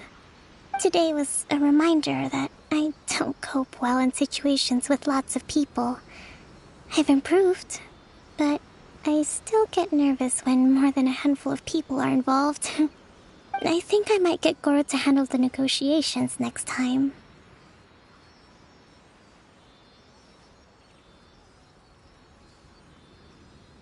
Do you think so? To be honest, I'm still a long way off what's expected of a divine priestess. In the past, I was concerned only with winning the war, restoring peace, and making sure everyone could live a happy life. But I realize now that wasn't going far enough. People have all kinds of aspirations, and just as many measures of happiness. I have a long way to go. But that's okay. If I can't make the journey in one giant leap, I'll just have to settle for taking it one small step at a time.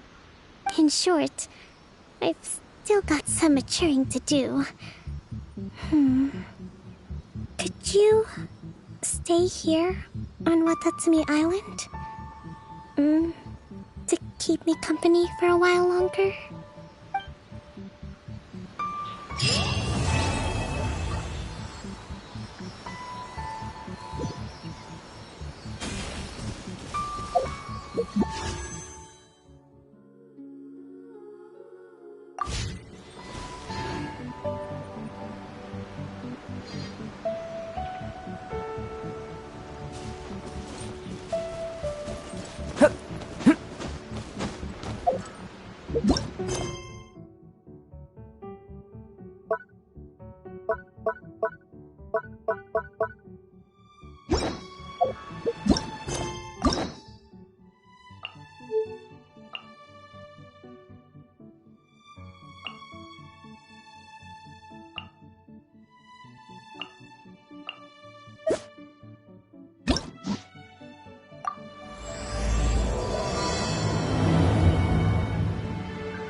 Going out into the world and investigating, turning the unknown into the known.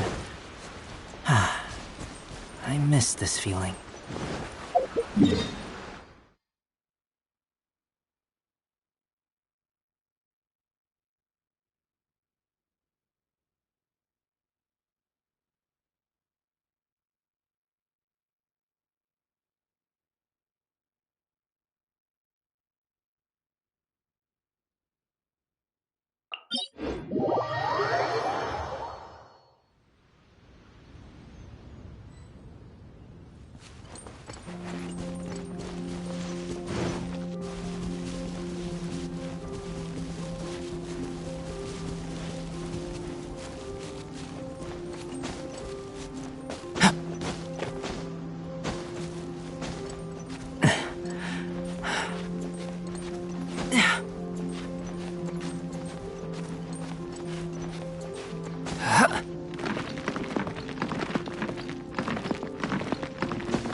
Well, would you look who's here? Looks like it's going to be a day to remember. Guys, look who the sea washed up! Ahoy there, traveler! So Captain really did invite you to join the homecoming celebration. Hey, I heard that you took care of another crisis while you were in Inazuma. Are the rumors true? That's what I heard, too. Thanks to you, Inazuma's Vision Hunt decree was finally put to an end. Well done, traveler. Captain's got quite the eye for people. She said she was sure that your trip to Inazuma would stir up some waves. And sure enough...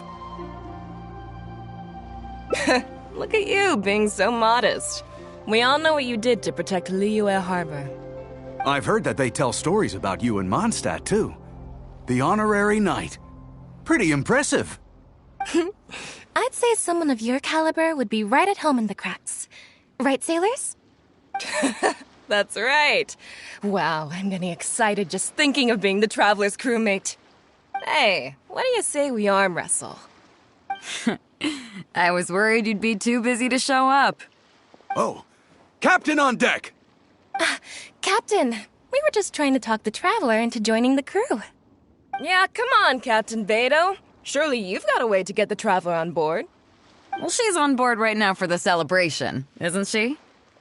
Yeah, but just one celebration together is not enough. You know what we mean, Captain. All right, I get it now. There is something special about you, Traveler. You earned everyone's respect, myself included. So it goes without saying that the Crux would be honored to have a crew member such as yourself.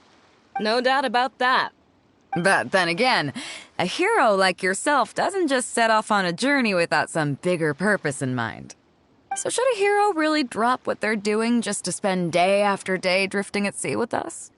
Well, if that were the case, then the Crux, known for always moving forward to the next horizon, would instead be holding someone back. Right. I guess we didn't think that part through. Remember, rather than seeking out strong members to join us, you should be focusing on making yourselves the strongest that you can be. If we are powerful, they will come to us. Isn't that why everyone here chose to come aboard in the first place? Yes. A strong sailor is always looking for a sturdy ship. I guess I almost forgot the first lesson you ever taught me. Thanks for the reminder, Captain. Just be sure you all keep that in mind. Now, there's no more need to hound the Traveler, as you were. The Traveler and I have something to discuss. I'm glad you came. Welcome back aboard.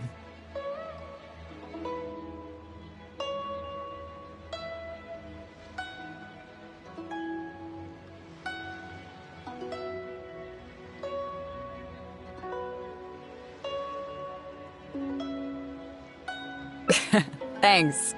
I'll take that. Some rumors have it that the leader of the Crux is so powerful that she could slay the mighty Leviathan Haishan without breaking a sweat. I can't go getting too caught up in my own reputation, though. That's certainly not how the Crux made it to where we are today.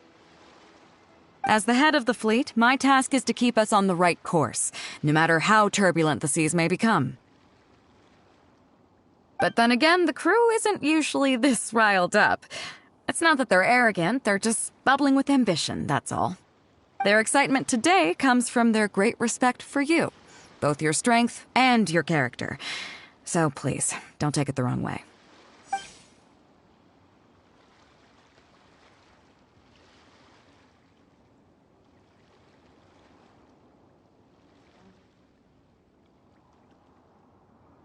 Oh, is that so? Well, it just so happens that we're doing some recruitment and training for new crew members while we're back.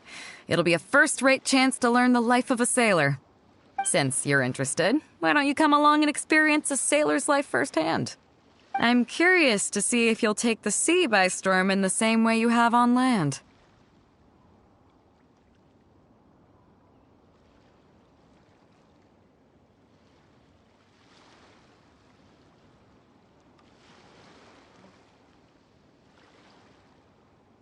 Good. Come with me. I've got something interesting for you to see.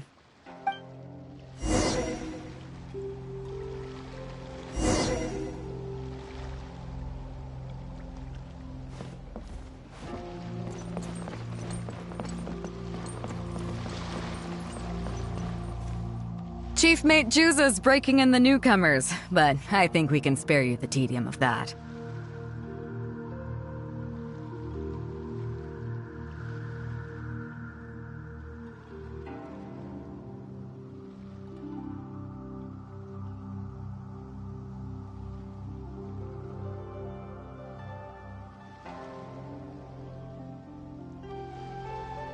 After this, the new crew members will be arranged into 2 teams for more specialized training, according to their own aptitudes and the needs of the fleet.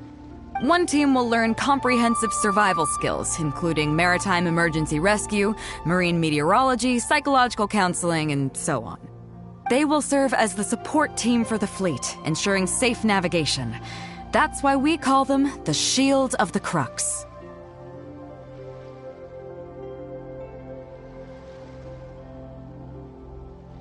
The vision of the Crux. Oh, we don't have that many visions, kid. As one might expect, we call the other team the Spear of the Crux, because they'll be learning about naval warfare. They'll make up the armed portion of our crew. Also, they're responsible for handling the fleet's cargo deals. So, what do you think? Which team is for you?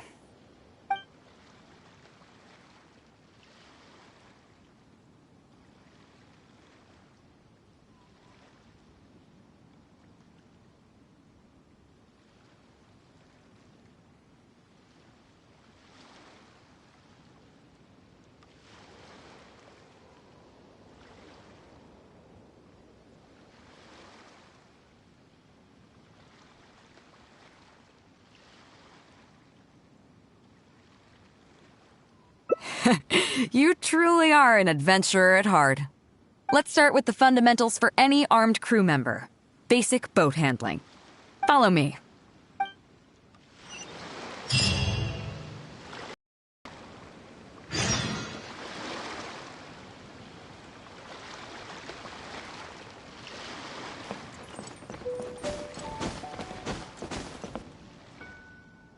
These are some older skirmish boats that we keep on the Alcor as backup.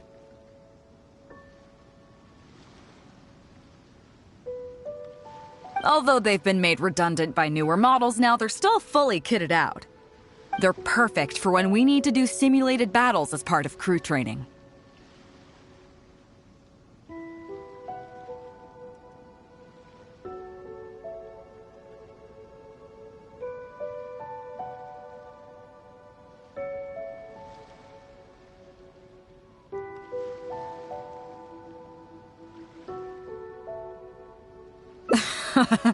Disappointed? So this isn't quite on the scale that you had in mind, huh? To be honest, the Alcor going into battle is the last thing I'd ever want to see. In fact, out of all the confrontations we've ever had, almost all were resolved by negotiation. Only when negotiations fail do we consider deploying our armed fighters and skirmish boats, and they alone are enough to handle most situations. The only reason the Alcor would ever need to open fire would be if it were a fight to the death. The Alcor serves only 2 purposes: to deter or to destroy. We are an armed fleet with a strong sense of justice, not war-hungry lunatics. We're very careful about determining when to use force and exactly what level of force to use. All of this to say that mastering a small attack craft is quite enough for new crew members. Do you have any experience piloting small armed vessels?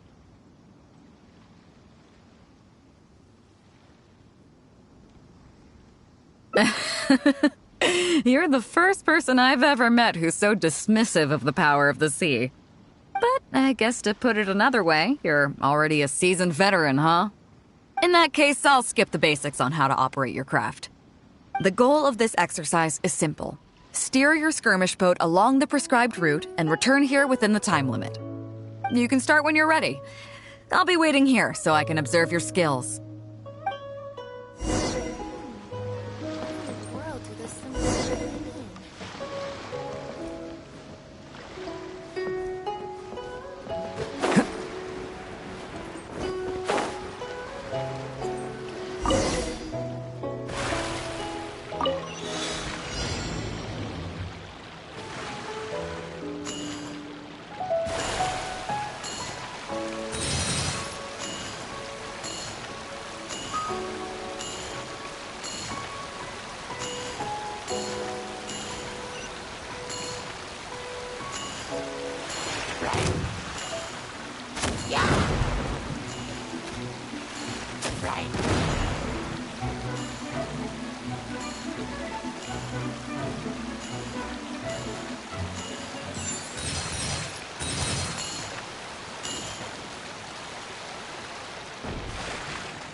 Nicely done. That was a joy to watch.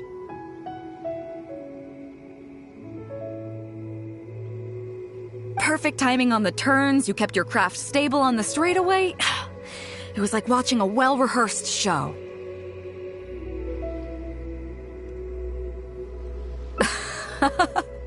All right.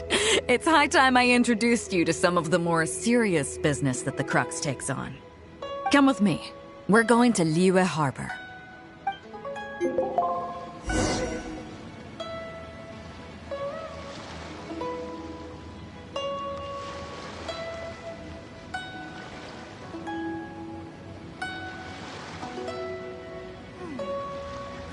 What a view.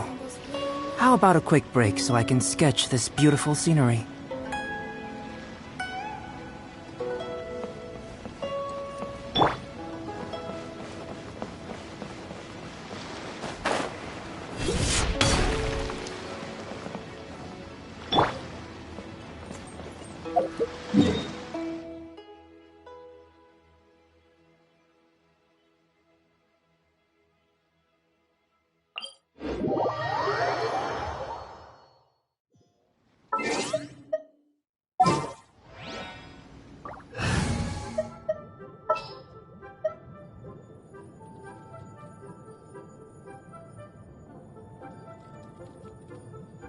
This will be interesting.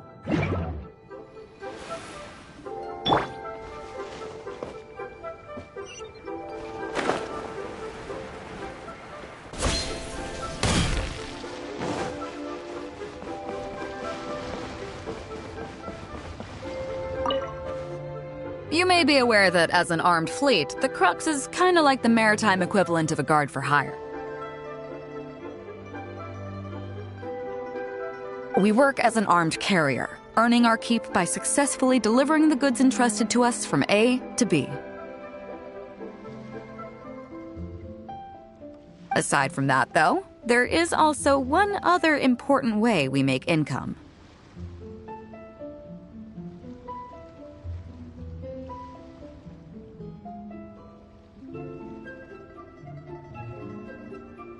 Actually, it's trading.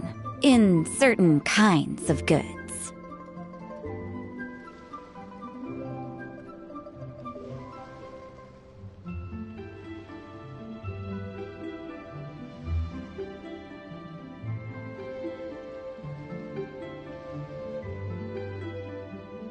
Hey, my hotshot accountant. Nice of you to join us. Cut it out, boss. Juza sent me here with a message. He says preparations are now underway. If you give me the all clear, I'll head straight over. Okay. Be careful.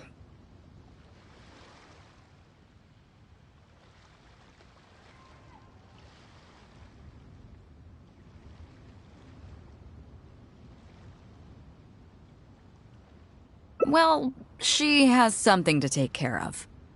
Mora Grubber was right, though. The other important side to our business, the less official side, is doing exactly what merchants do. Importing here, exporting there. The only difference between us and regular merchants is that our transactions aren't entirely above board. You'll see what I mean by that shortly. I'm taking you to see one such transaction for yourself. Come on, let's go meet our trading partner for the day.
Going out into the world and investigating, turning the unknown into the known.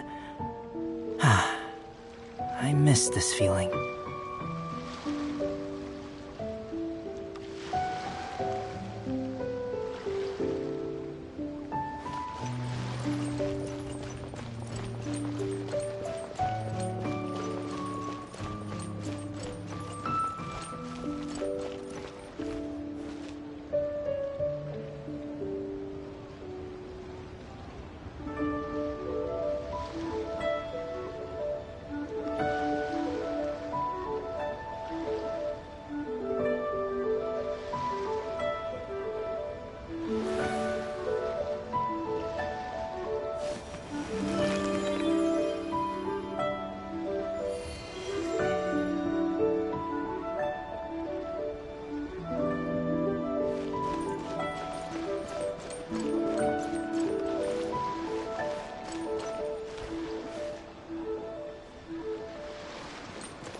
Fresh seafood! Fresh seafood! Catch it while you can! What do you have? Hello there! Here at Nay's Professional Fishmongers, we've got everything you could ask for. So what do you need? I want a bass head with all the teeth removed. If there's a single tooth in there, I don't want it. Huh? You know bass have pharyngeal teeth, right? In the throat? How do you expect me to get all those out? Then I'll have a bass trunk with 2 swim bladders. Again, if it's short by 1 swim bladder, it's not the bass I want. You're not making this easy for me. 1 bass means 1 swim bladder. Afraid that's not up to me. Okay, then I'll take a bass tail with scales that are yellow on the outside, black on the inside. Also, it's gotta have a total of 81 scales, that's 7 times 7, no more, no less. What kind of fish scales are yellow outside and black inside? You sure this is a fish you're talking about? In any case, you can try all you want, but 7 times 7 is never gonna get you 81. Pardon my asking, but you're not a fish expert, are you? I'm sorry, ma'am, but I'm afraid I don't have any of the things you're looking for. Look, I'm a professional. So are most of the people I serve. I can accommodate anything they ask for. Seems you two are amateurs.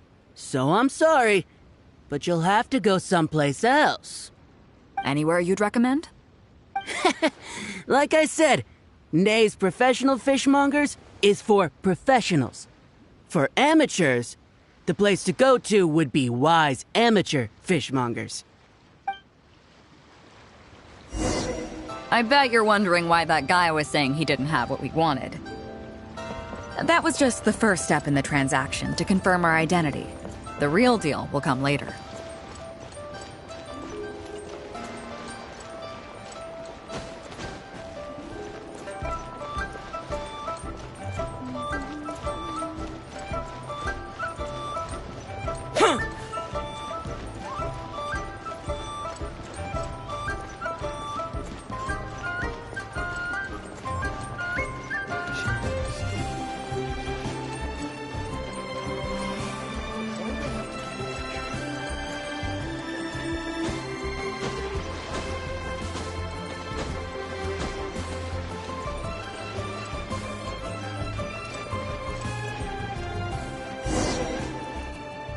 Fresh seafood! Fresh seafood! Come take a look!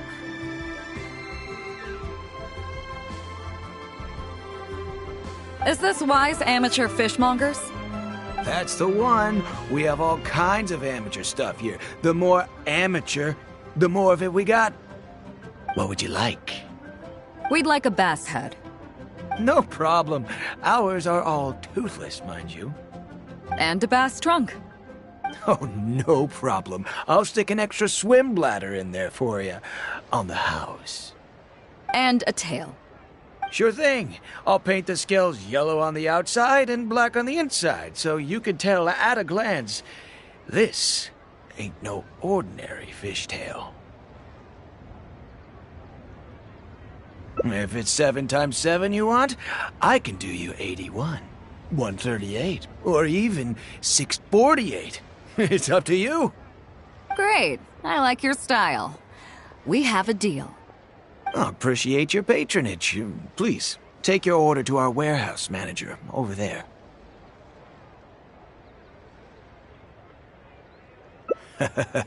A real amateur if I've ever met one. Proud to have you as a customer. No, we don't have the fish here. All fish sold at Wise Amateur Fishmongers are still swimming in the sea. Once we get the order in from the customer, we go fish it out for them. The warehouse handles that side of things. Pay first, then we bring you the goods. That way you get the freshest catch.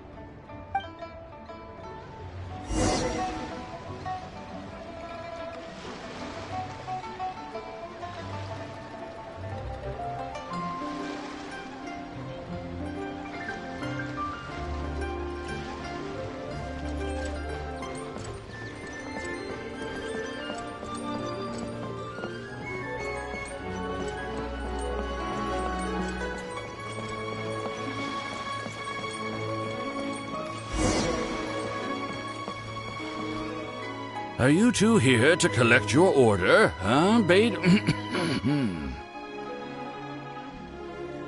Yes, sir. We're here about that bass. I didn't expect you to come in person, but we still need to follow procedure. The bass you want is not a standard specimen. Our fishermen need to wait for the right moment to catch it. You know the rules, I take it? Of course.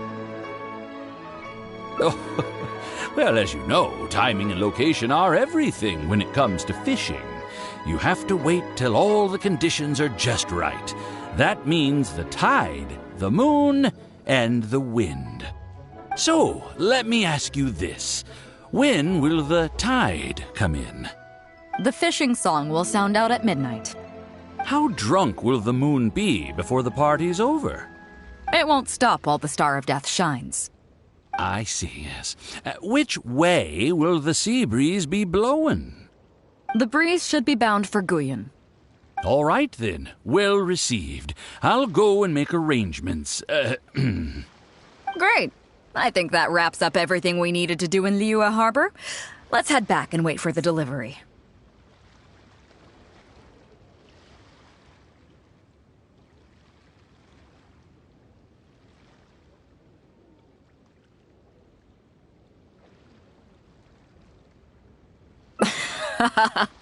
I thought we were pretty clear, weren't we? The 3 people we just met are our business partners.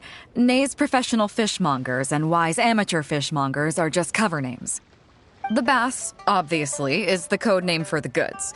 The numbers of teeth, swim bladders, and scales all represent different specifications.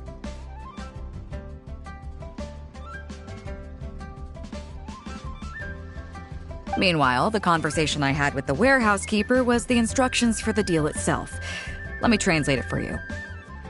Tonight at midnight, the deal will take place in Guyan Stone Forest. The Alcor will wait there as long as needed. As for what the actual goods are, well, you'll see tonight.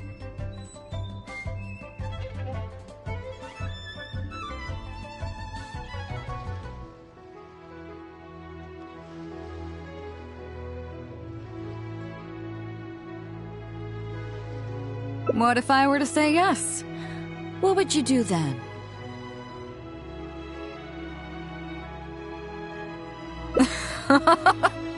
Thank you. But don't worry, everything will be fine.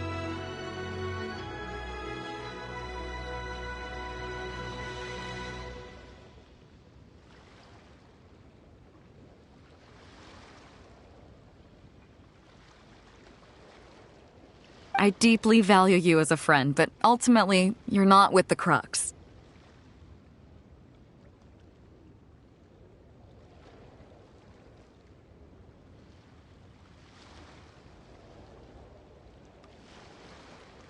I definitely don't want to cause you any trouble just because you hung out with me. So rest assured, we haven't broken any laws. At least not today.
The truth of this world.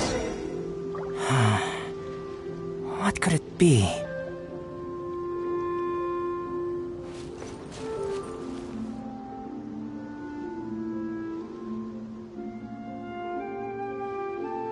Captain Beidou, you gave me quite the surprise when you showed up in person earlier today.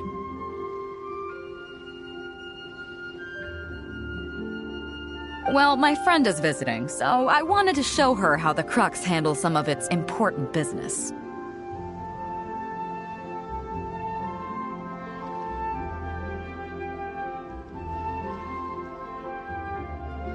I see.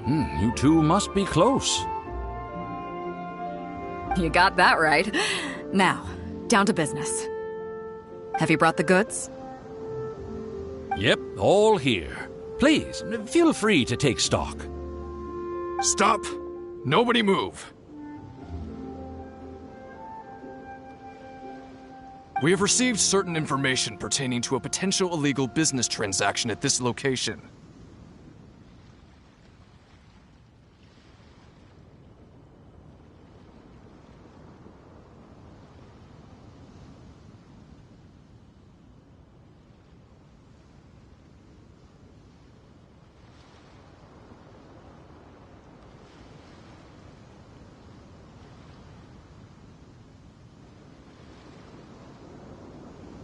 Apologies, Captain Beidou, but I'm going to need to inspect those goods.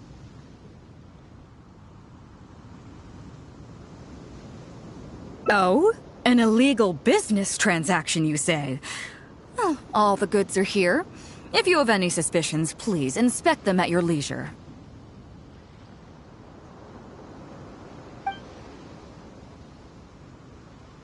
Captain, everything's been checked. It's just a bunch of potatoes, flour, and so on. And all the paperwork checks out, too. Huh? Everything's been checked thrice over. There's not a single contraband item here. The paperwork was approved by the Ministry of Civil Affairs, and the tax declarations are all in order. Looks like you've managed to clear everything up. I suppose we can put this down as a simple misunderstanding. Yes, apologies. This was a mistake on our end. Come on, let's go. Bravo, Captain Beidou. This was rather ingenious. Seems like your friend still has a little catching up to do. I know you have a lot of questions. Come on, take a walk with me and I'll lay it all out for you. Well, I'll leave you both to it.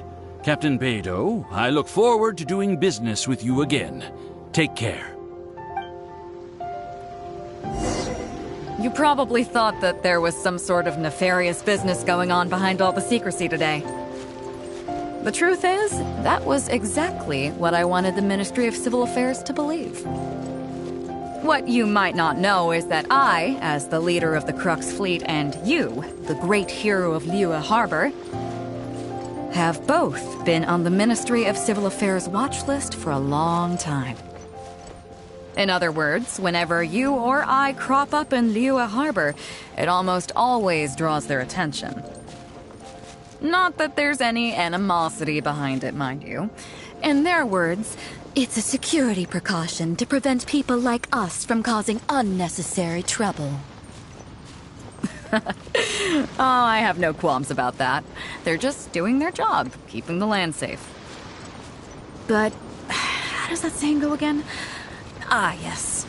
Sometimes the closer you are to something, the less you can see. Did you figure it out yet? That's right. Maura Grubber, the accountant. With you, me, and a few sacks of potatoes and flour serving as a front, the deal she's overseeing on her end should go off without a hitch. After all, the Ministry of Civil Affairs sent the Millilith to us. Looking at the time, it should be any second now. Look, that's the signal.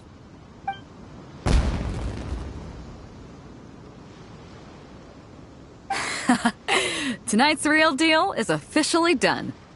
Do you have any more questions?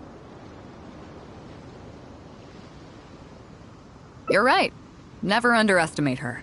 But as long as we don't take things too far, she won't look into it too closely. She knows that neither you nor I would do anything to harm Liyue. In any case, there's another higher-level watch list at the Ministry of Civil Affairs above the one we're on. It's top secret. Even I don't know whose names are on it. But I do know that the individuals and organizations on that list are the ones the Qixing are really wary of. I've gotten off topic. On some level, Ningguang and I are actually business partners too. Reason being, I'm the only one who can get her some of the more obscure treasures she wants.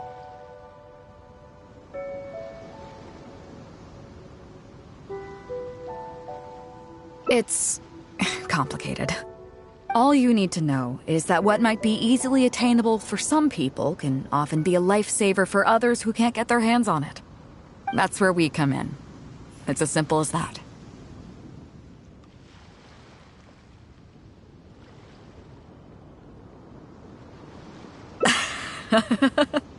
You still have some important things to take care of, don't you? As long as you don't know what I was referring to, you'll be safe. So, I'm sorry, but I can't tell you for now. Of course, if the day comes when you've traveled to every corner of the world, found your sibling, and neatly tied up all your loose ends along the way, you're welcome to come back here and I'll tell you all about it. You'll always be welcome in the Crux fleet. I hope I get to see you on board again someday.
Going out into the world and investigating, turning the unknown into the known. I miss this feeling.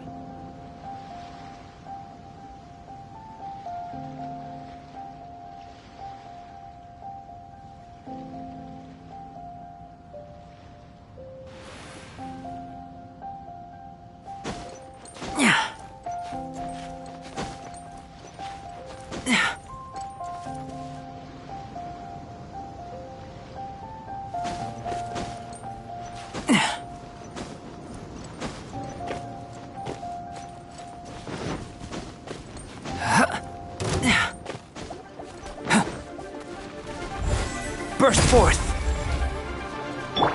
Cool it!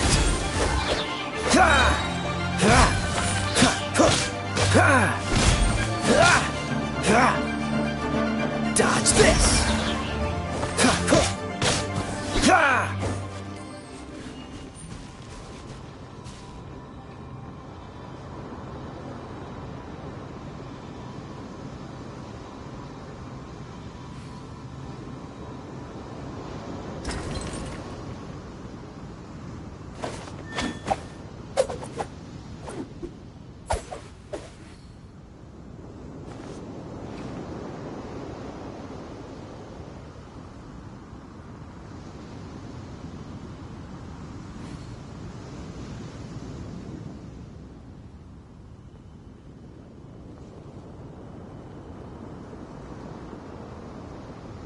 Come on, let's get moving.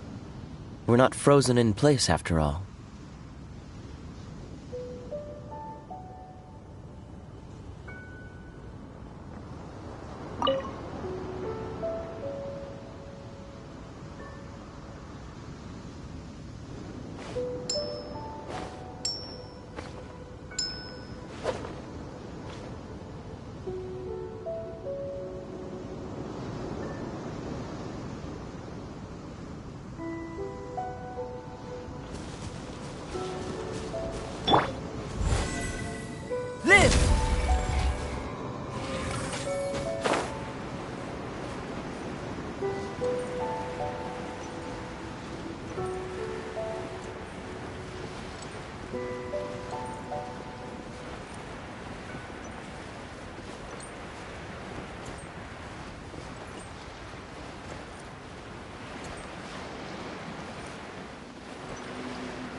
What a view.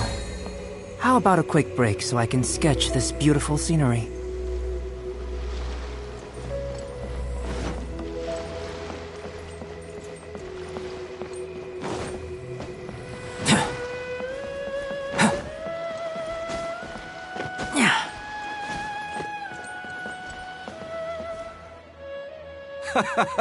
Well, would you look who's here? Looks like it's going to be a day to remember.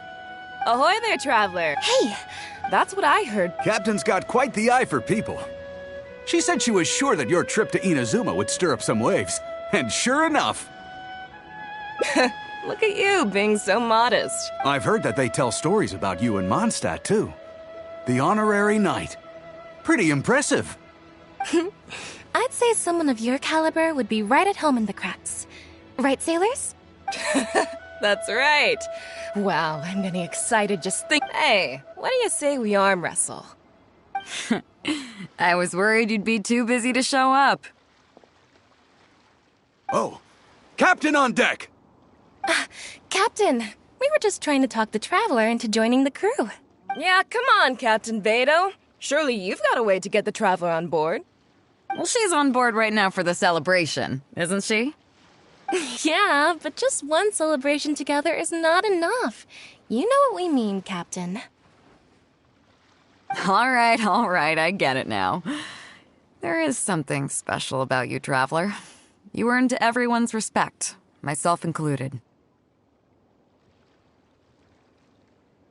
So it goes without saying that the Crux would be honored to have a crew member such as yourself. No doubt about that. But then again, a hero like yourself doesn't just set off on a journey without some bigger purpose in mind. So should a hero really drop what they're doing just to spend day after day drifting at sea with us? Well, if that were the case, then the Crux, known for always moving forward to the next horizon, would instead be holding someone back. Right. I guess we didn't think that part through. Remember, rather than seeking out strong members to join us, you should be focusing on making yourselves the strongest that you can be. If we are powerful, they will come to us. Isn't that why everyone here chose to come aboard in the first place? Yes. A strong sailor is always looking for a sturdy ship. I guess I almost forgot the first lesson you ever taught me. Thanks for the reminder, Captain. Just be sure you all keep that in mind. Now, there's no more need to hound the Traveler, as you were. The Traveler and I have something to discuss. I'm glad you came. Welcome back aboard.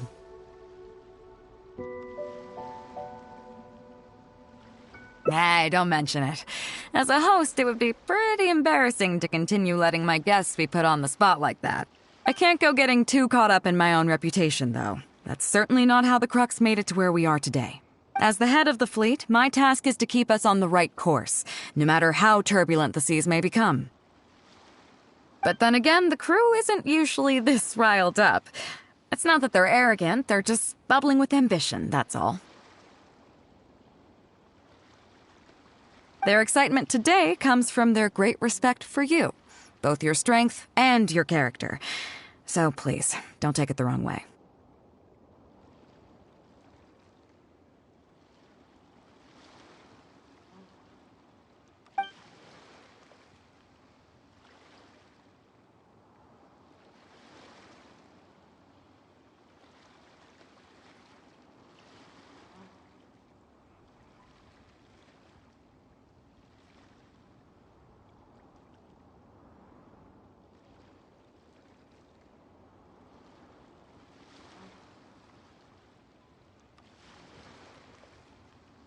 Oh, is that so? Well, it just so happens that we're doing some recruitment and training for new crew members while we're back. It'll be a first-rate chance to learn the life of a sailor. Since you're interested, I'm curious to see if you'll take the sea by storm in this. Good. Come with.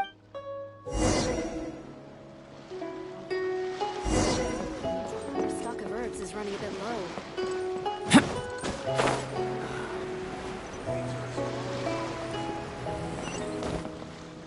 Chief Mate Juza's breaking in the newcomers, but I think we can spare you the tedium of that. After this, one team will learn. They will serve as the support team for the fleet, ensuring safe navigation. That's why we call them the Shield of the Crux. The vision of, as one might expect. Also, there was. So, what do you think? As I expected, you have a will to protect others. There are two main subjects that the Shield of the Crux focuses on: survival knowledge and entertainment. As I was saying earlier, survival knowledge includes prevention of injuries and diseases at sea, navigation and cartography, basic meteorology, etc. You can go learn about these skills from Yinxing, Huixing, and Liushi. They're all seasoned hands in their respective fields.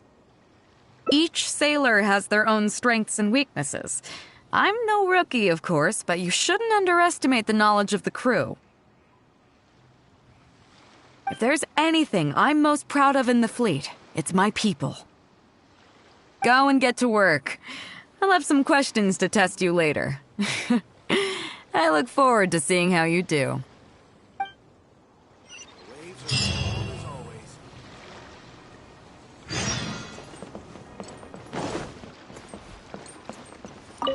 Hello, traveler. I'm Yinxing, the Crux's surgeon at sea.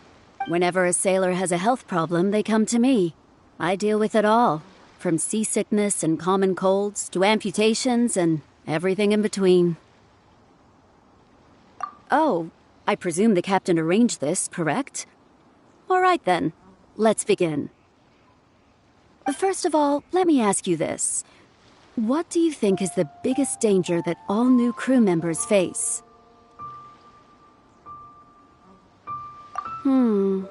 That can certainly be a problem at sea, but it's not the biggest danger. The most dangerous thing for a newcomer is to underestimate the dangers of life at sea.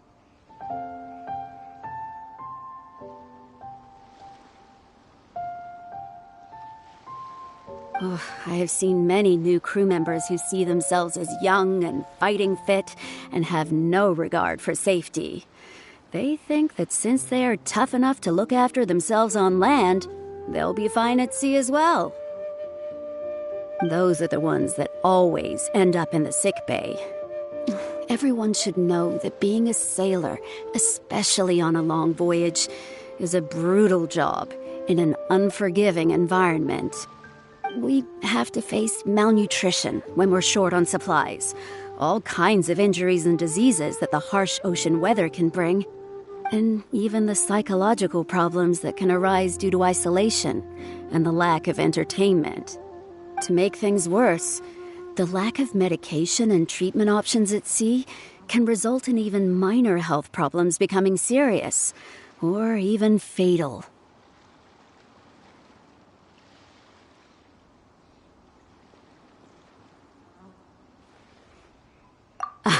Oh, you probably thought I was joking, right? Well, that's not surprising. Most newcomers think the same way. But hopefully you now realize that with a little extra precaution, a lot of these things can be avoided. Well, I think that's enough for you to think over for now. Is there anything else you would like to know?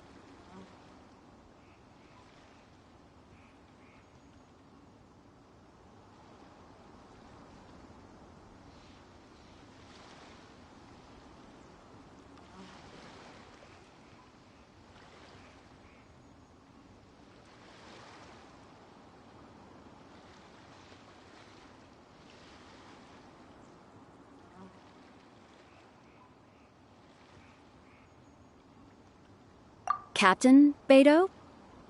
Well, out of everyone I've met, she probably values people's lives and safety the most. Although I'm just a doctor, Beidou has given me the full authority to send any newcomers who I don't see as fit for service off the ship, until they are ready to come back with the right attitude. Every time we're stocking up before a voyage, medicine takes top priority. I'm even allowed to choose the suppliers, regardless of the price. We have adequate budget for medical expenses. Do you know what Morgrubber, our bookkeeper, calls this? A significant financial risk. But Beidou knows the importance of having a healthy crew. That's why she has authorized me regardless. She places her full trust in me and believes that I can solve these problems. Of course, I have proven her right. So, to answer your question, that's how she thinks. Is there anything else you would like to know? Are you concerned about them? No wonder Captain Beidou thinks you're different. There must be more to you than just your strength. If you can convince Morgrubber to show you the books, you'll see there is a regular fixed cost, titled Convalescence Payments and Incapacity Support for Injured Crew Members. Regardless of the fleet's income, those who have fought alongside us will certainly receive their compensation every year. Some of those that have returned to land have started small businesses, while others have chosen to go out traveling the world. The money is intended to allow them to live their lives as freely as possible. I'm sure being based on land helps a lot with that too. Still, we can't pretend like it solves everything. They call them life-changing injuries for a reason, you know. But if nothing else, it's good to know that while Captain Beidou is in charge of the Crux, no one will get forgotten. Is there anything else you would like to know? Well, my pleasure. Okay, let's leave it there then. Be sure to take good care of your health.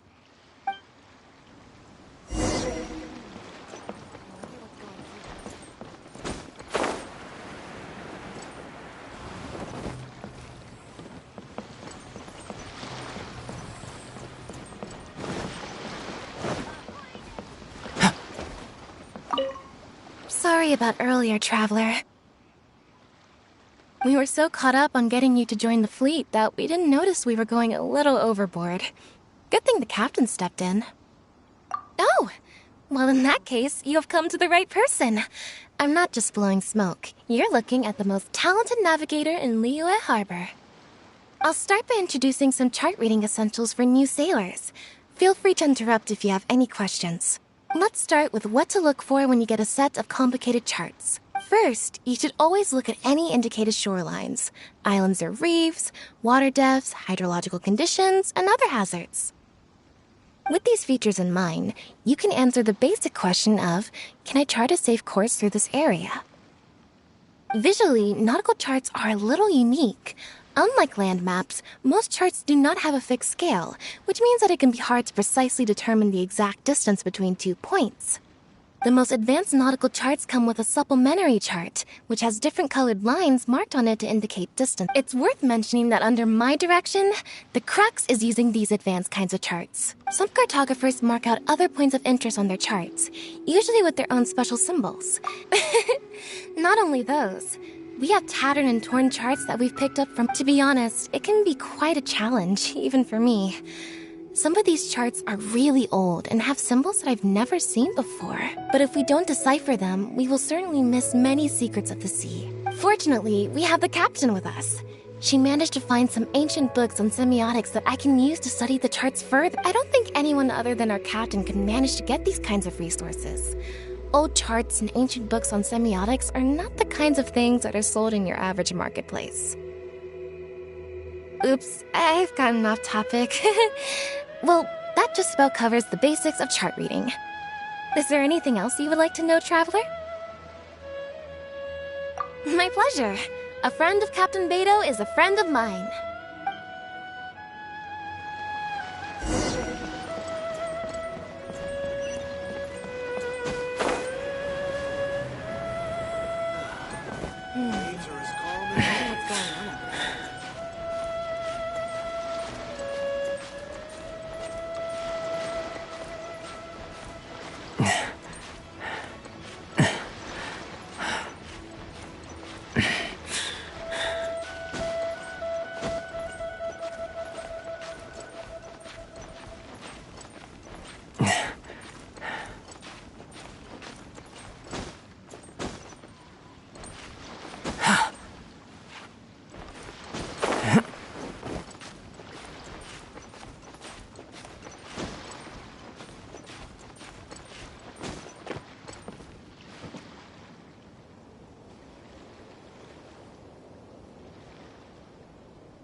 Hello, Traveler.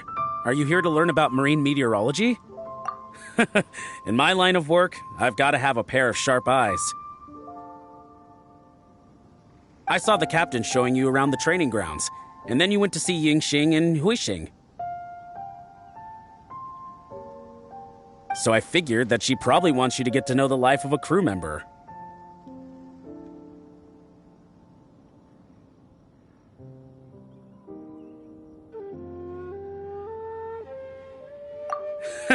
Okay, let's get started. First, I'll introduce you to the basics of meteorology. Marine meteorology basically means keeping tabs on the weather as well as other ocean phenomena, so things like sea fog, storm surges, water spouts, and so on. These are all potential threats to safe navigation.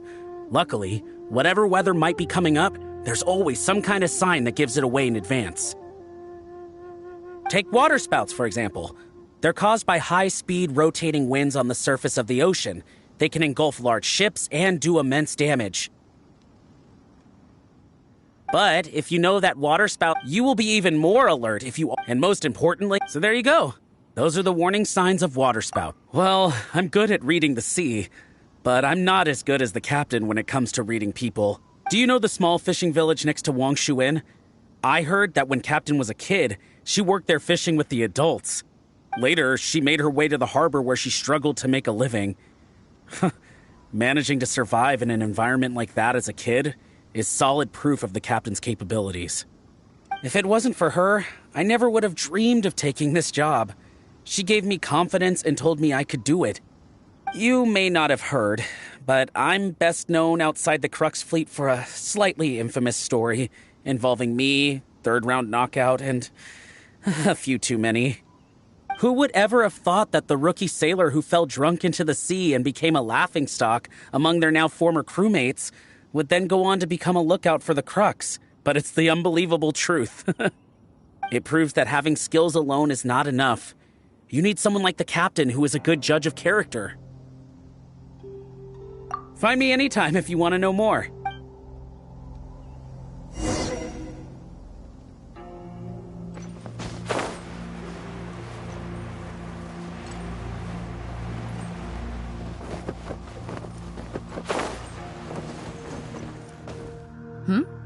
So you've already finished talking to the crew, huh? I thought it would take you a while longer. So, what did you think?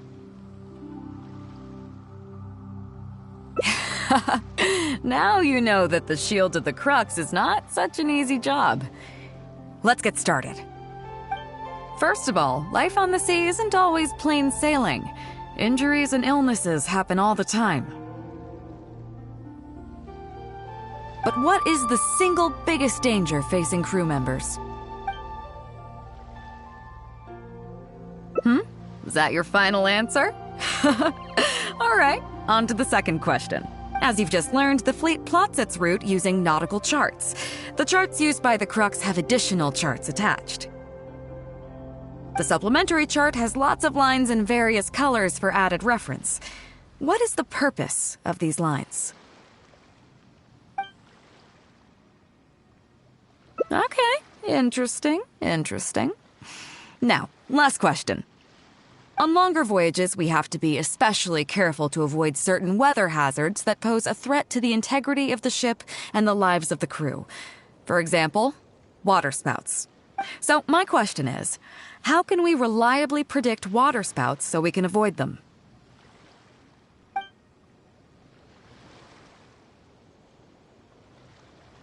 Okay. Those are all my questions. Do you want to know how you did? I gotta say, each time I think I've wrapped my head around how great you are, you surprise me with something new. You got them all correct. They weren't the most difficult questions, but they weren't ones you could bluff your way through either. You've clearly been paying attention to my crew. Okay then, now it's time to apply that endless talent of yours to learning some new recreational activities. Don't worry, all our recreational activities are respectable and, above board. You need to realize that being out at sea might be fun for the first few days while everything's new, but before too long, looking at the same old sea every day and being so isolated from everything can really cause people to struggle mentally. That is why regular recreational activities are an absolute necessity. We offer a lot of fun courses for our newcomer training, including fishing, photography, chess.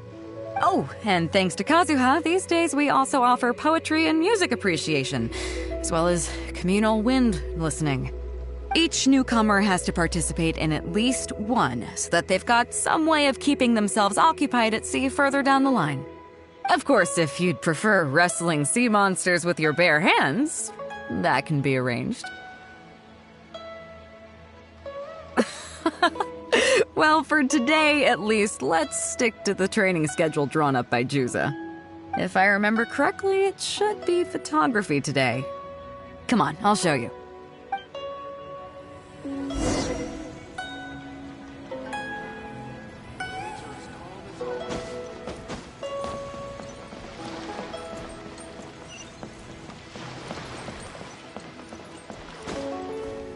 Listen up! Everyone can go back and call it a day. The photography session has been postponed. What's going on here, Juza? Oh, Captain, there you are. Well, Captain, the photography teacher just sent word saying that she's fallen ill and doesn't want to risk coming in case she keels over in class. I see. That's quite unfortunate. Oh? Quite the multi-talented one, aren't you? In that case, why don't you help us out and lead the class today? Yeah, unfortunately, the original teacher canceled at short notice, so there's no time to schedule anything else instead. It would be great if the Traveler could step in as the teacher for the day. It's up to you, Traveler. Great, it's settled then. Juza, let's muster everyone over here to meet the new teacher. Yes, Captain.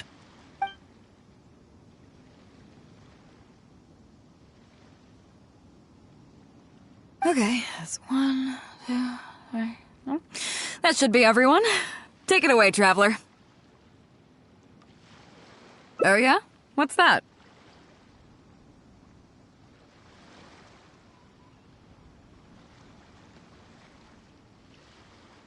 Fair enough. It seems like you already have someone in mind. So, who will it be?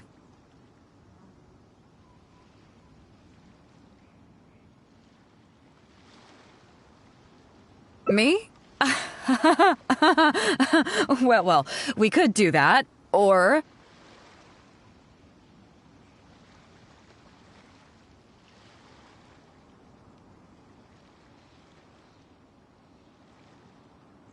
Guyunstone Forest looks extraordinary today. It'd be a pity to not capture the scenery for posterity.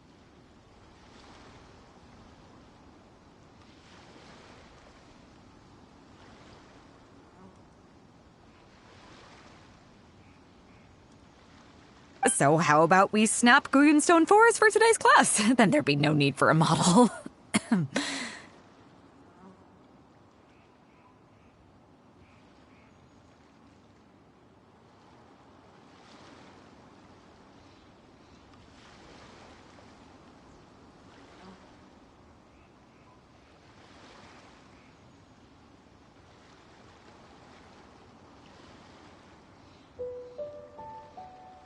Come on, Captain. We talked about this. The photography class is supposed to be portrait photography. Have you forgotten? Scenery looks nice at first, but it gets boring after a while. I bet it'd keep the crew more entertained if we got them learning portrait photography so they could record moments in each other's daily lives. Those were your exact words, Captain. Were they now? Strange. I don't seem to remember anything about that. Well, then in that case, how about Huixing? I bet she's perfect for the camera. Or Fuzhong. Or Mora Grubber. Even little Yue. Seriously, Captain? Little Yue? You're just trying to wriggle your way out of this. This isn't like you. You are the captain, after all. Of all of us, you're the best suited to being a model. I agree. You were the one who invited the Traveler to be the teacher, so you should cooperate, Captain. Besides, Captain, you've never had your photo taken. It's high time you got one. You know, a heroic and striking kind of picture. We can even use it to promote the fleet during recruitment. Real funny, guys.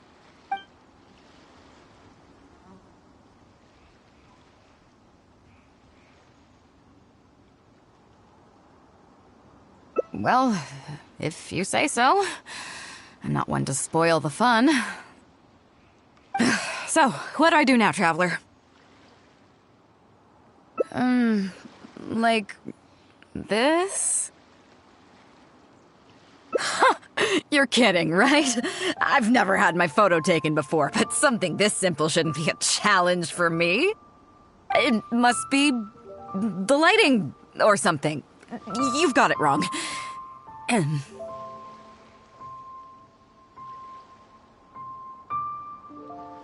I never said that. You mean go somewhere else, then bring the final photo back as teaching material? Sounds good to me. That's a good idea, isn't it, guys?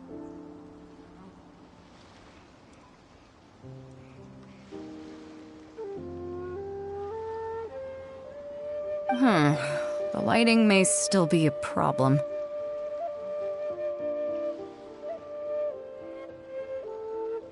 But I'm open to persuasion.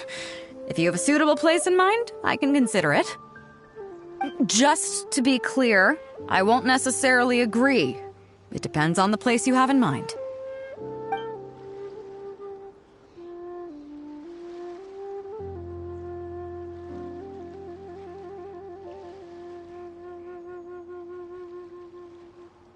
The fishing village near Wangshu Inn? That place is deserted now, isn't it? How do you even know that place anyway? It's tiny. I don't think I've ever seen it on a single map. Treasure? There? I guess I missed out on that one. It just so happens that that little village is where I grew up. Now that you've mentioned it, it's given me the urge to go back and take a look around.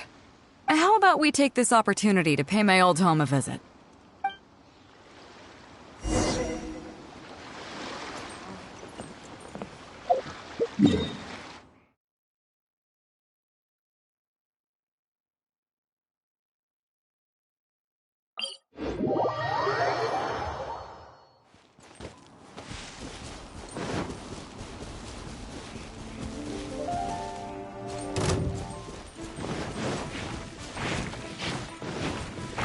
Burst forth!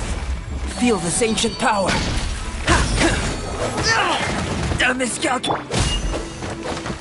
Freeze! Don't get frostbite! Cool it!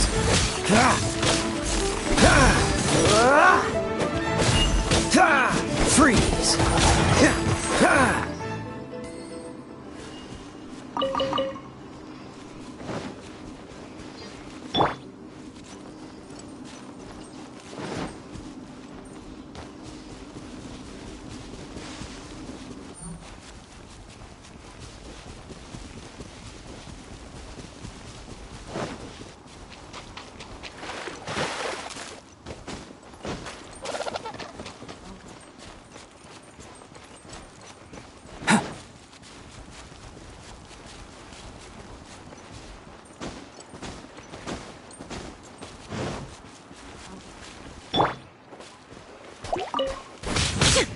Illusion shattered!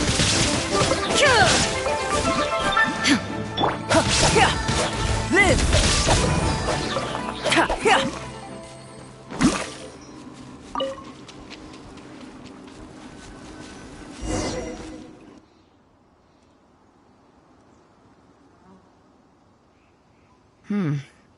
It's certainly seen better days.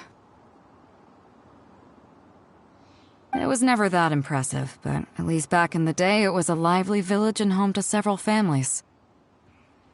I wonder how long these last few old houses will remain standing. Nothing as dramatic as you might think. A few small incidents occurred, and then people began to leave. Come on, let's take a walk around. People used to call this place Downriver because the villagers apparently moved here from a place called Upriver. With them, they brought their knowledge of fishing, which had been passed down from generation to generation. I learned a lot from them when I was here. Now Upriver is long gone, and Downriver is all but deserted. It won't be long before no one even remembers what these places are called. Tu Zhong. Zhong. I barely remember this name. You're right. I was only about 5 or 6 years old when I first arrived here. I was homeless and had to wander around the streets. I remember finally managing to find half a rice bun, but then a stray dog jumped out and snatched it away from me. Half a rice bun was not something I was willing to give up so easily at the time, so I chased it all the way to this neighborhood. Then a few fishermen saw us running and stopped me. They were kind enough to give me some food. Seeing me stop, the dog also stopped running. But straight away it keeled over and never got up again. Maybe tired, or maybe it had starved to death. I went over and saw that the dog still had the half rice bun in its mouth. It didn't let go even at the very end. Poor thing. Had I known the dog was so weak, I would have let it take that half rice bun. I could tell they were wary of me at first. I was the dirty little kid who had just chased a dog to death over some scraps of food. But I got lucky. The village chief took pity on me and brought me to their home. That's how I ended up staying here.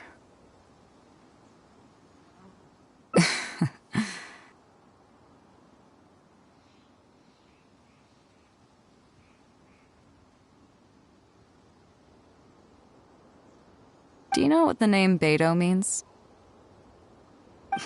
Come on, I'll explain along the way.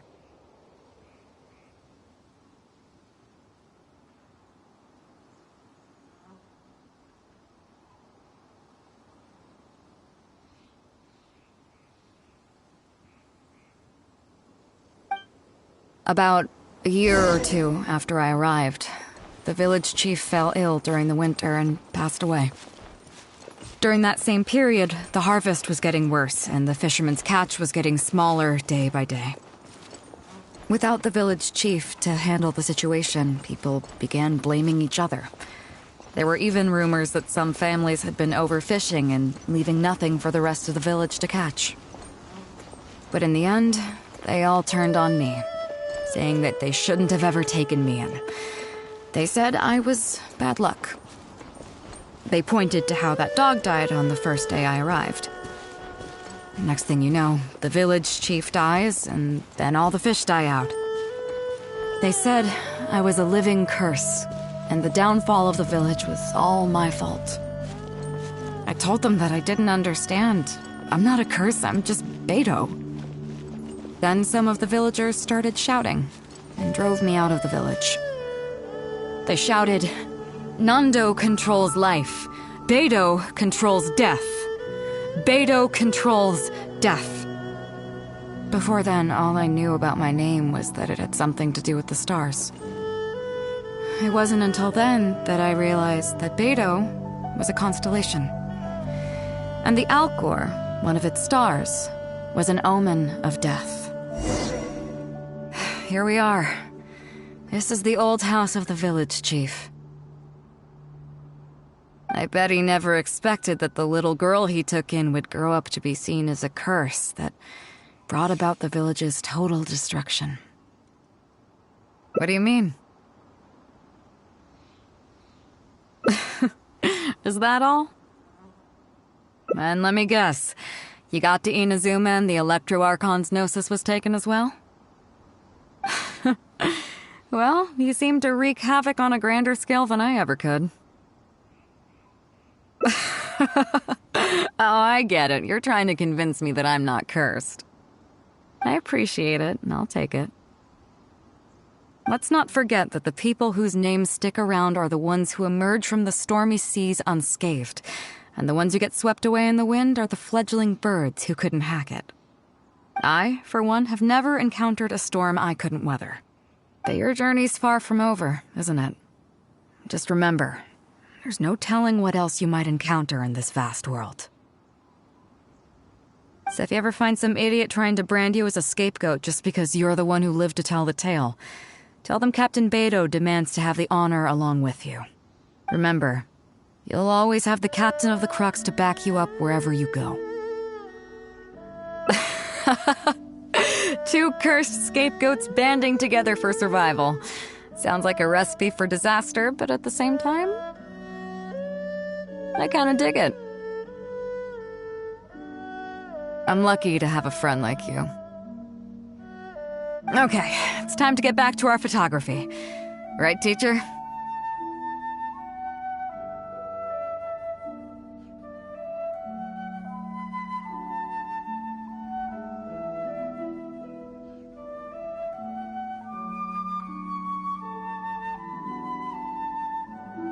Come on, let's not waste any time. Get it done while you can before I change my mind.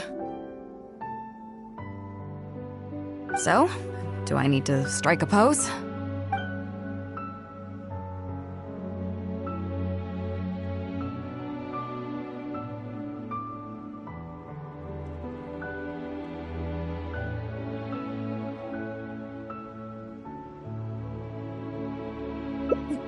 What? The nerve! What do you think this is?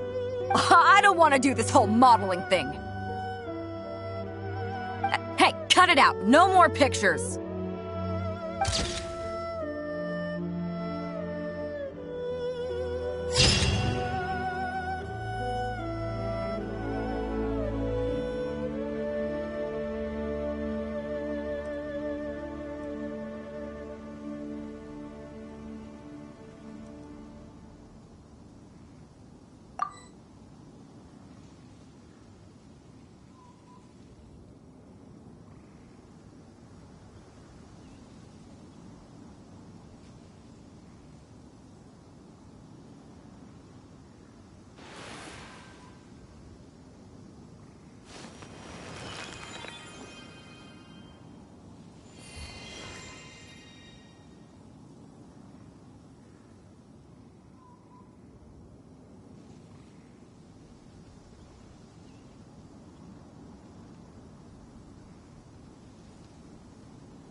Going out into the world and investigating, turning the unknown into the known.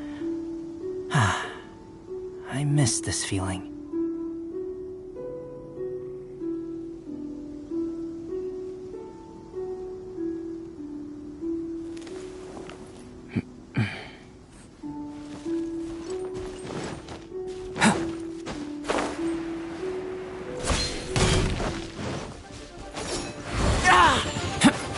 Calculations were off.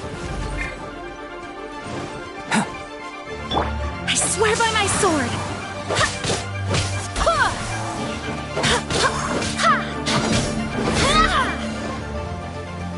There is no escape! Inazuma shines eternal!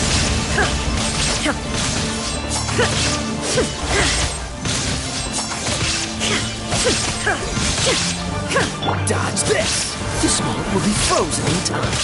No escape, you. Can't run from death.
here we are. This is the old house. I bet he never expected that the... What do you mean? Is that... And let me guess. I appreciate it. Let's not forget that I, for one, have never encountered that your journey's far from... So if you ever find some... Remember, you'll all... I kinda dig it. I'm lucky to have a friend like... Okay, it's time to get back to our photography. Right, teacher?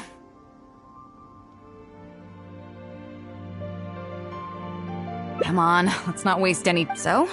Do I... Alright. How about this?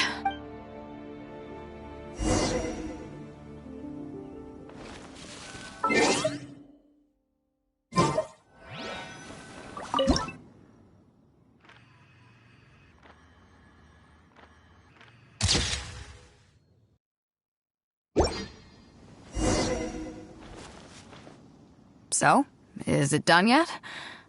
Please don't tell me that it looks weird. Show me.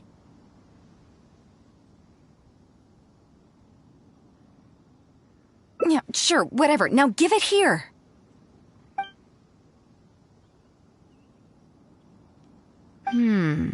Yes. I see. All right. On behalf of the Crux, thank you very much for your photography class today. You've been an excellent teacher, and I couldn't be more satisfied. Now, as captain of the Crux, I am exercising my official right to requisition this photograph for future promotion and recruitment purposes. So I'm afraid I'll be holding on to this. That's fine with you, though, right?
Well, would you... Ahoy there, Trap. Hey, that's what I heard. Captain's got quite the eye for people. She said...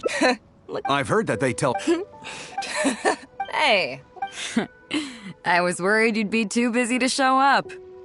Oh. Yeah, come on. Well, she's on board. Yeah. All right. So it goes without... No doubt about... But then again, so should a hero really... Well, if that... Right.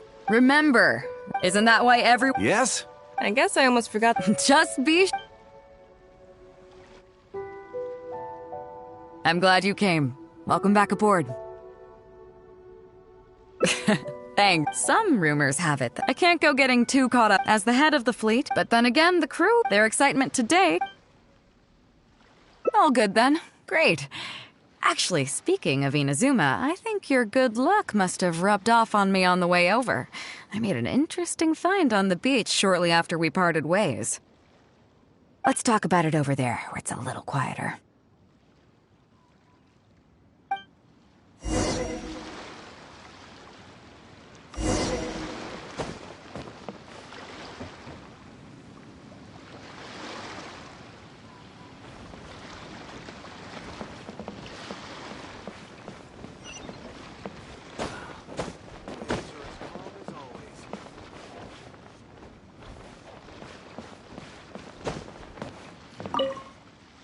So after we dropped you off in Rito, we found a shipwreck nearby. Probably belonged to Inazuman pirates. We searched the wreckage and found a map. At first, I thought it was a nautical chart. I was thinking we might discover a new sailing route if we were lucky. But after a closer look, I realized it wasn't a map of the sea at all. It was a Liyue treasure map, and no ordinary one at that.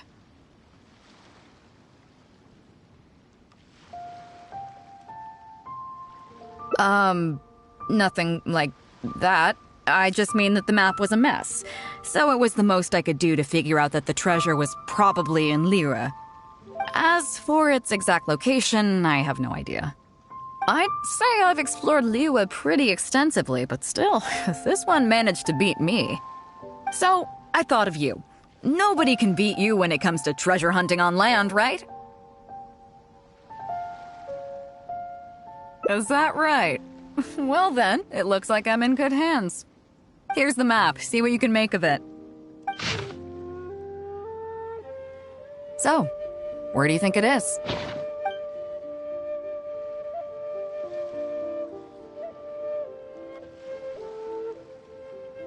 Guili Plains. Huh, I never would have gotten that. How can you tell?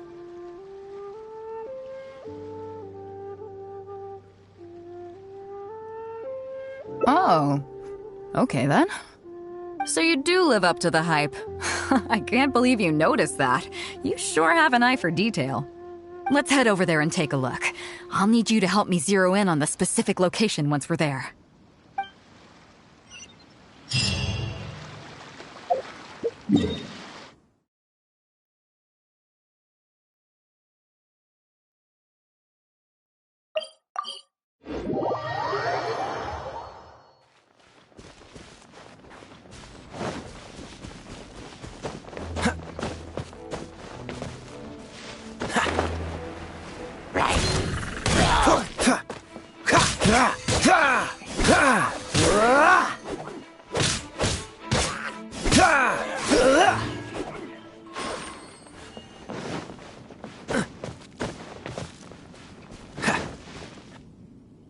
It should be around here, right?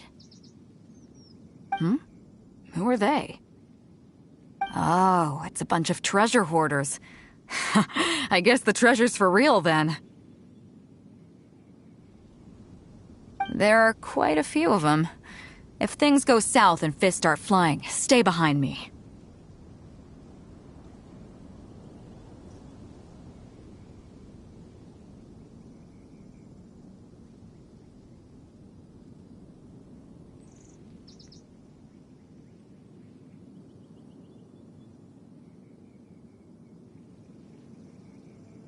I'm more than a match for these amateurs.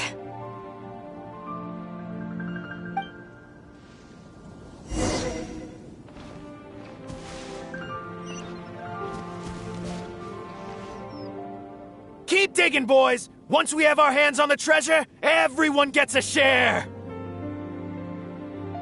You can all hold it right there! Huh? Who's that barking orders? Do you know who you're up against here?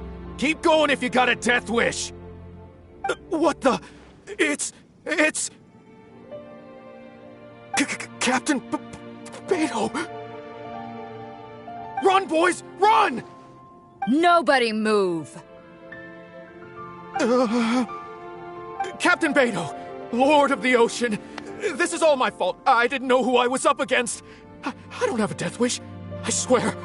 I got a big mouth is all.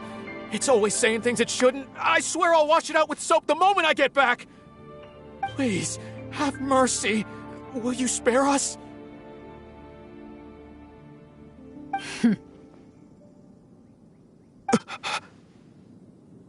Well, spare them, at least. These guys are just trying to put food in their mouths. They'd never hurt a soul. If you need to take anyone, take me. Please, let them go. It was me that disrespected you. They never did and never would. Is that right? Fine. Seems like you've got a heart in there somewhere, seeing how you treat your crew. I'll let you off the hook this time. Get out of here! Thank you, Captain Beidou. Thank you. Wait. Yes? What else might the merciful and mighty Beidou require? This treasure's still up for grabs. The Crux fleet honors the rule of first come, first served. You found it first, so name your price. I can't have any rumors going around about Captain Beidou stealing other people's treasure, can I? Captain Beidou! We wouldn't dare take more from you! Take the treasure, as an apology for my foolish words. Please, take it. Please. Oh? Well, if you insist. I accept your kind offer, and I'll make you one in return. You don't seem like terrible folks, so let me help you get onto the right track. If you want to mend your ways and put all this behind you, the Crux can probably arrange some odd jobs in the port for you.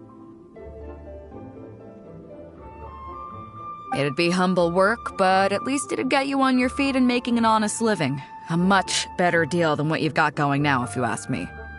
Wow, thank you, Captain Beidou.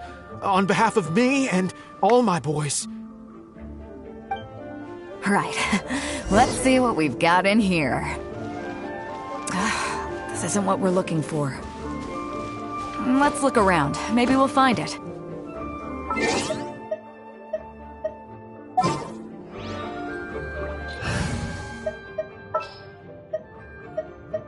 All right, let's go.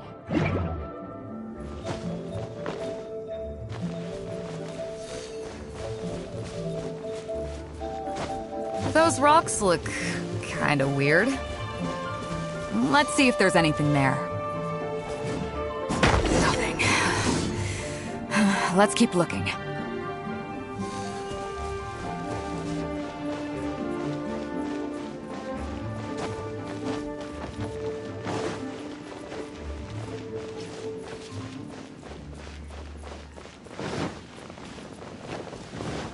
What are those hilly trolls digging for?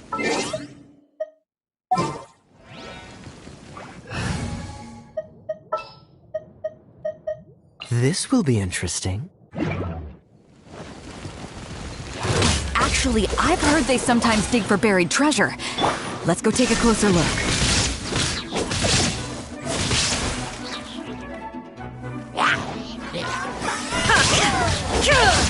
Torn to oblivion!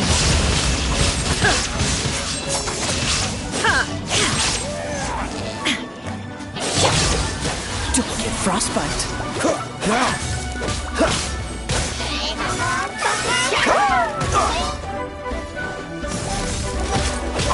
Dodge this!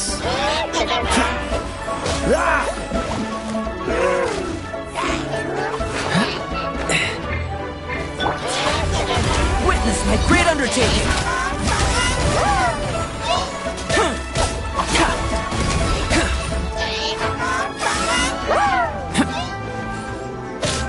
Burst forth!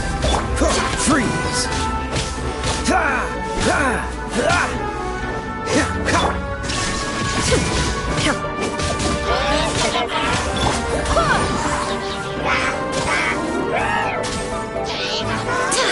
Wind, hear me! Illusion shattered! Dodge this!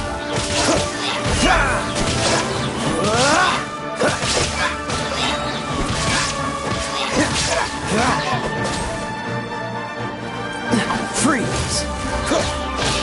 Shine down! Inazuma shines eternal!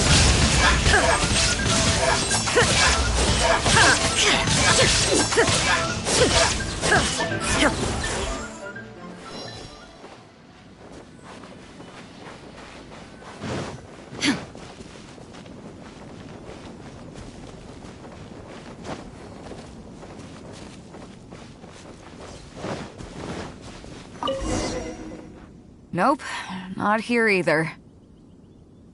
Now that we've searched all the places of interest in this area and come up with nothing, you got any ideas? It's, Captain Beidou! Captain Beidou! Huh? Hey, what brings you back here? Captain Beidou! Actually, we've just been wandering around nearby. We didn't go far, Because we were thinking about what you said and... Well, me and the boys decided we're ready to move away from all of this and get on the straight and narrow. Oh?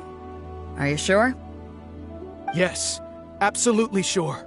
Okay then. But I'll warn you right now, you won't have it easy. It might just be menial work in the port, but in the eyes of the general public, you'll be associates of the Crux. So there'll be a grueling test you have to go through before you can start. I understand. Truth be told, Captain, it's only because it's you, the mighty and honorable Captain Beidou. If it had been anyone else, I don't think I'd have listened. And since you made us this kind offer, I'd like to ask, if I'm bold, is there any hope at all for us to become full members of the Crux in the future? Even the tiniest shred of hope? Well, there's no place in the Crux for delusions of grandeur, that's for sure. But then again, everybody has to start somewhere. So, it comes down to you. If you manage to impress me and earn the respect of my crew, then yeah, nothing's impossible. Thank you, Captain Beidou. Thank you 1,000 times over. I couldn't help but notice you were searching for something else. It still hasn't turned up? Why? Do you have any clues? We heard about 2 treasures, both in Guili Plains. We were still looking for the first one when you found us. So maybe the other one might be what you're looking for. Not too far from here, but I'm just not sure of the exact location. All the info we got about this treasure came from the black market. The answer's hidden inside a poem which goes like this. Drunkenly I gazed at the ruins long forsaken, and lay beneath red leaves whose branches cast a crooked shade. The dusk sun shone upon the sea as I awakened, but Guyon stood twixt weary eyes and the sight of home they crave. As for the ruins long forsaken part, I do know of some ruins near here, but beyond that line, I don't... I'm just not smart enough. So a treasure clue hidden in a poem, huh? Don't worry, we got this. See my friend here? If they taught treasure hunting as an art form, you'd probably be calling her Grandmaster. This kind of thing's a piece of cake for her. Am I right?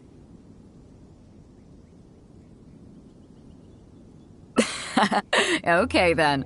Let's start by heading to the site and surveying the scene. Maybe we'll find some other clues over there. Okay. Come on, boys. You heard the captain. Lead the way.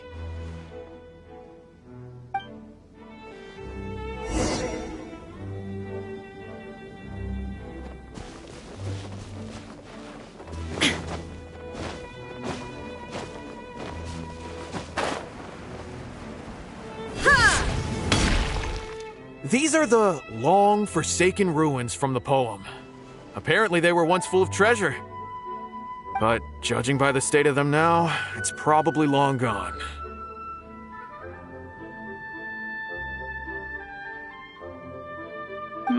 It seems that we need to dig deeper into this poem.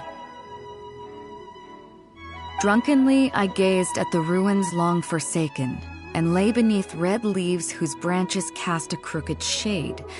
The dusk sun shone upon the sea as I awakened, but Guyon stood twixt weary eyes and the sight of home they crave.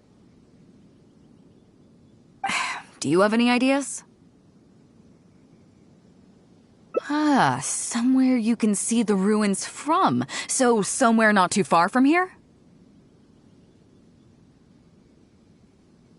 Yeah, and maybe the shadow cast by the tree is supposed to hint at something. Oh, I got it! This guy fell asleep and woke up just before sunset! Dusk and the shadow of a red-leaved tree. I think we can work with that. Let's take a look around. I think we're getting close.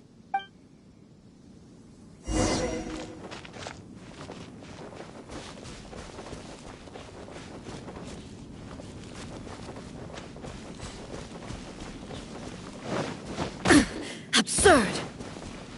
Ha!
Inactivity serves no purpose whatsoever.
Found it!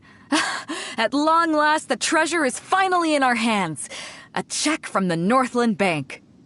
You really came through. We found the spot in no time. Without your help, I don't think I ever would have gotten my hands on it.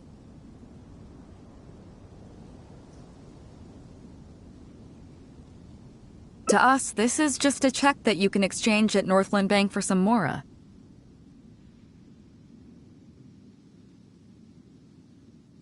But to some people, it's of huge importance. When I found the treasure map, it was tightly sealed inside a small bottle along with a letter.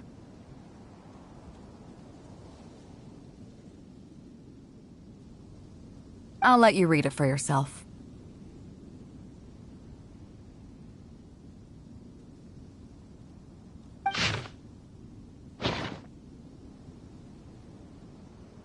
Finished?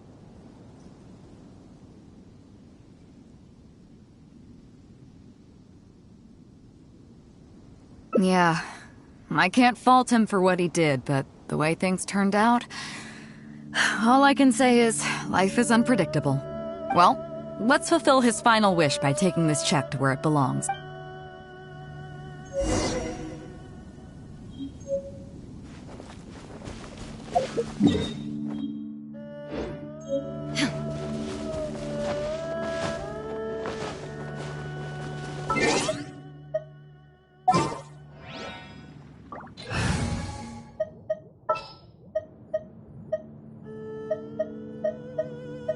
The threads of your fate lie in my hand.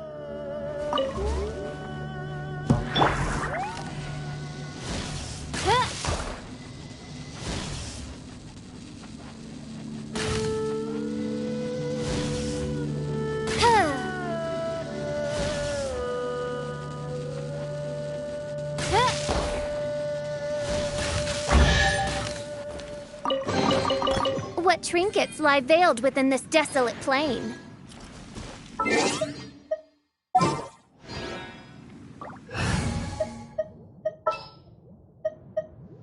I trust you.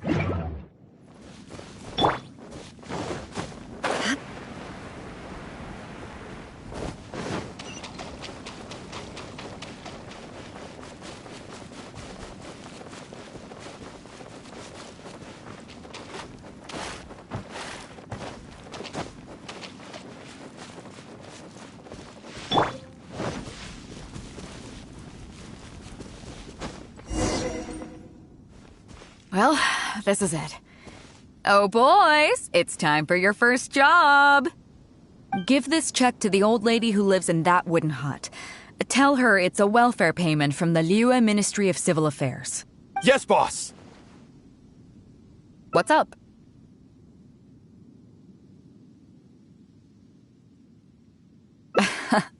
I see. But you only find sakura blooms in certain places, right? It must have been quite a bit of work collecting all these, surely. Let's just pick one, huh?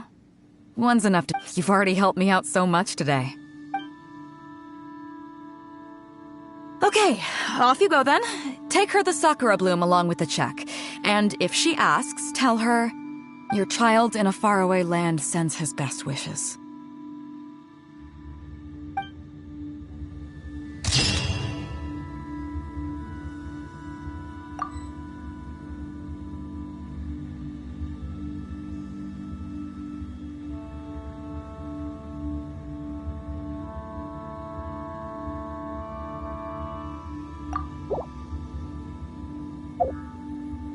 What a view.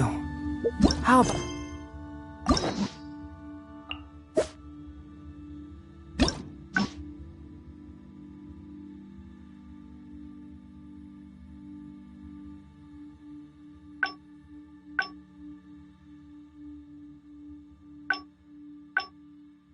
A quick break so I can sketch this beautiful scenery.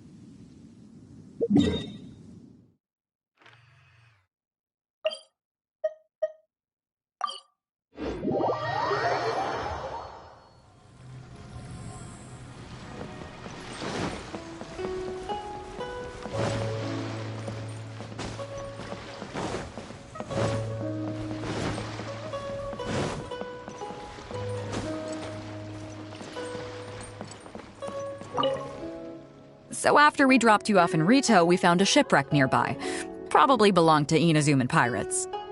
We searched the wreckage. At first, I thought it, but after a closer look, nothing. As for it, I'd say, so I thought of you.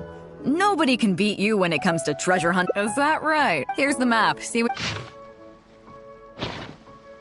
So. Chingsa Village.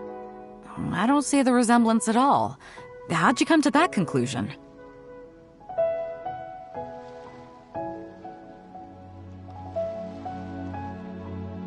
Oh, okay then. I'm definitely a rookie at this. But your word's good enough for me.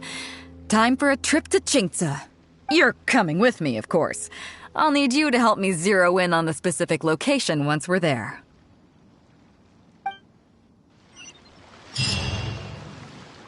Weapons on this side quite well.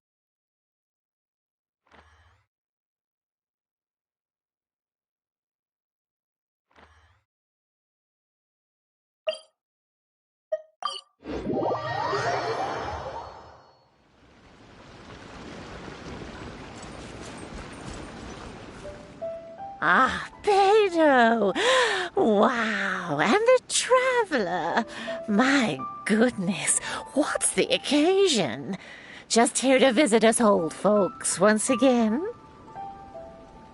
It hasn't been all that long since we last had a visit from the Crux.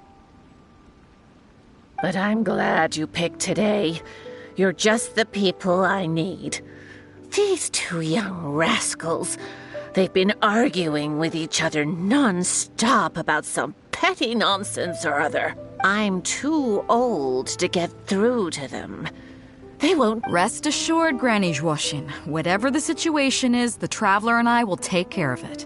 Oh, thank goodness. It's Captain Beidou. You couldn't have come at a better time. You're the voice of reason I need in this situation. Captain, please! Help me get justice. Whoa, hey. What exactly is going on here? Spit it out, tell me everything. It makes me mad just talking about it. G here, I don't know if he's got a screw loose or what his problem is. But anyway, he took it upon himself to raise, well, practically a whole army of finches, okay? And now guess what? They fly onto my land and completely destroy at least half of my crop. I asked him to pay compensation, but he refused. Now, how is that fair? Captain, I'm innocent. They're not even my finches.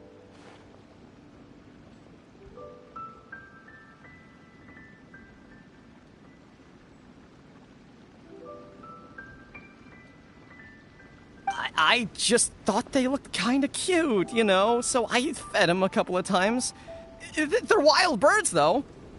A couple times? Are you kidding me? That's rich. Really rich. There were 2 of them when you first started. 2 finches. Now you have a whole roof full of finch nests. I swear, every time I come by your place, I think I'm at a bird market. I'm telling you, you are not gonna get away with this anymore. So, yeah, I mean, they laid a few eggs, made a few nests, but finches gonna finch, you know. These are wild birds. I mean, they'll do whatever they please. So that's how it is. I think I got the picture. What's your take?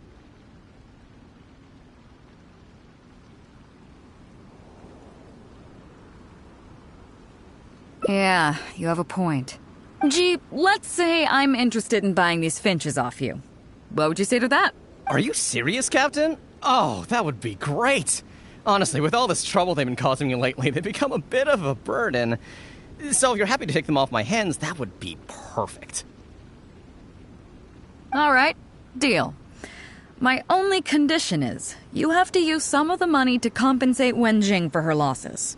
Oh, come on. But I never raised them, did I? Well, you tell me. You took my deal, that means you admitted to being the owner, doesn't it? Otherwise, what gives you the right to sell them to me? Captain Beidou's right. If you didn't raise them, what makes you think you can go taking her money for them, huh? Well... Don't worry. My offer includes plenty left over for you after deducting the compensation. This way, you get something back for looking after them. Okay, then. Okay. I'll pay the compensation.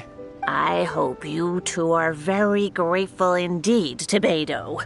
I dare say no one else will be quite so accommodating toward the people of our village. Granny Zhuoshin, as you know, many of the boys from your fine village do sterling work for the Crux. The fleet wouldn't be what it is today without them, so please think nothing of. Gee, Wenjing, I guess you're free to go. Captain Beidou, you're here. Pops Shing, it's been a long time. Have you been? Don't get me started. I've been having some real trouble with that neighbor of mine, Jen. We keep having the same argument, and it just goes nowhere. I heard you were in the village, so I rushed over to seek your help. What's the issue? Oh, come with me. You'll see. Let's go find Jen and clear this whole thing up, face to face.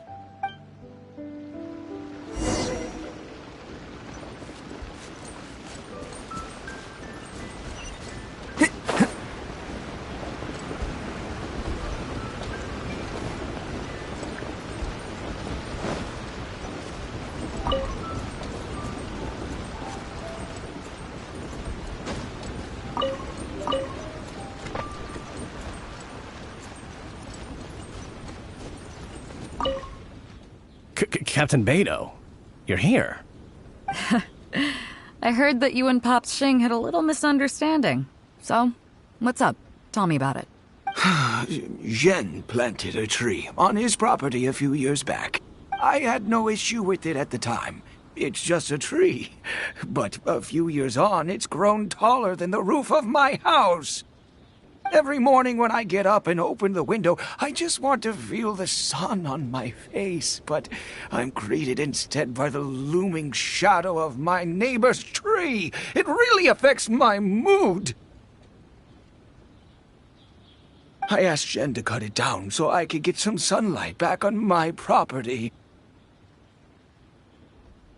But he said no! It's like he's done this on purpose just to drive me crazy. Captain Beidou, you gotta believe me. I didn't intend to block the sunlight, but it's not just any old tree, you see. That tree was planted there by my late father. Not long after he planted it, he passed away. And just before he passed, he left me with some parting words. He said our family's fortune was inauspicious and we needed something to suppress the bad luck. That's what he planted the tree for. How can I just chop it down? I'll be honest, I spent a few years studying in Liyue Harbor, so I don't actually share his superstitious beliefs. But still, that doesn't change the fact that this was my father's dying wish. Okay, I think I'm all clear on the situation. What are you thinking?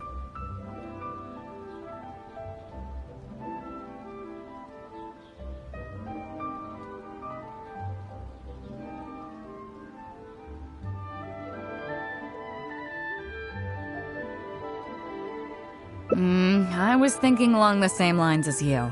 Look, Pops, I'm not trying to make excuses for Zhen, but just try putting yourself in his shoes for a moment. Zhen's desire to protect his tree isn't for money or because he wants to hurt anyone, or for the sake of any superstition. He just wants to honor his father's dying wish. Pops, you have kids too, right? Yeah. When you put it like that.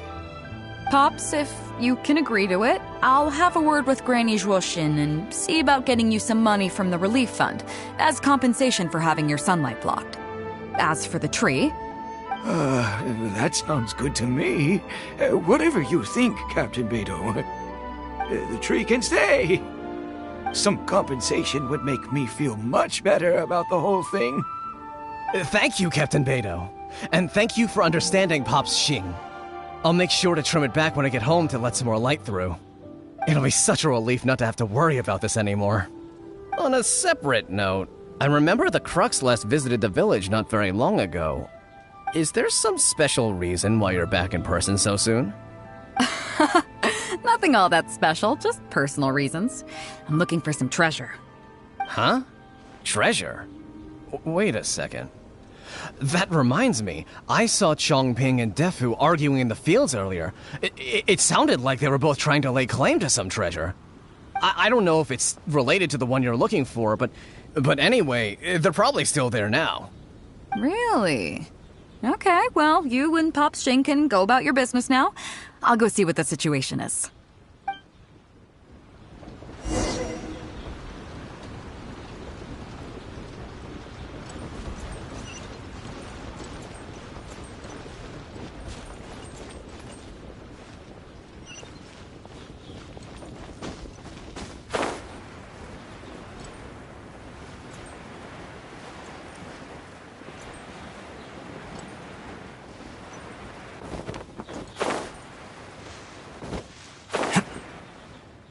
Huh? Beidou! You're just in time. Defu's being completely unreasonable. What happened? I'm not being unreasonable, Captain. I got Chongping to help me plow my land because it's the busy season. And then, what do you know? He plows up a treasure chest. Way I see it, it's my land, so the treasure belongs to me, right? I think it's a pretty clear-cut case. You say that, Defu, but what you're forgetting is that I came to help you plow your fields out of the goodness of my heart. And you haven't paid me a single mora. It was also my plowing that turned up this chest. However you cut it, surely I'm entitled to at least some of the treasure. The domestic drama just keeps coming today. What are your thoughts? Okay, I think I'm up to speed here. If you two really want to take this further, I can get a legal expert from Liyue Harbor to adjudicate. As for the costs, I'll cover them. What do you think? Neither of you seems thrilled about this course of action. Okay, so plan B. I'll be straight with you. The reason I came here today was to look for some treasure. Chances are it's hiding right there in the chest you're both fighting over. So, how about you two stop fighting over it and do me a favor by handing it to me? Of course, I'll be indebted to both of you. If either of you ever needs anything in the future, the Crux will not hesitate to lend you our support. Captain, you're far too kind, really. Indebted? That won't be necessary. If you want this chest, you go ahead and take it. Yep, totally agree. If only I'd known you were looking for this chest. You should have said something. I would have delivered it to you personally to save you the trip. It seems like it's been quite a busy day for you, helping us settle all our little quarrels. Come on, let's go to the village. I'll rally the masses. We'll get some good food and good drink and have a good old get-together. Don't worry about the chest. I'll carry it over. Where'd the frog go?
What a fine day today has been. Beidou has solved an awful lot of problems in our village. She sure has. Without Captain Beidou, that compensation payment would have bankrupted me.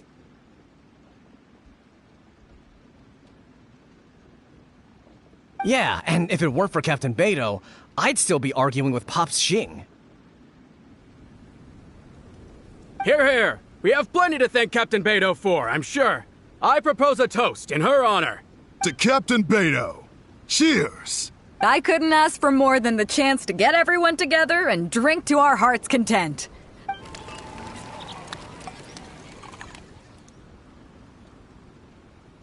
Phew, that really hit the spot. Want to get some air? The view in this place is pretty good. We can take a look through the contents of that chest while we're at it. Changping placed it by the water wheel. Are you kidding? Beidou can handle her liquor. Come on, let's go.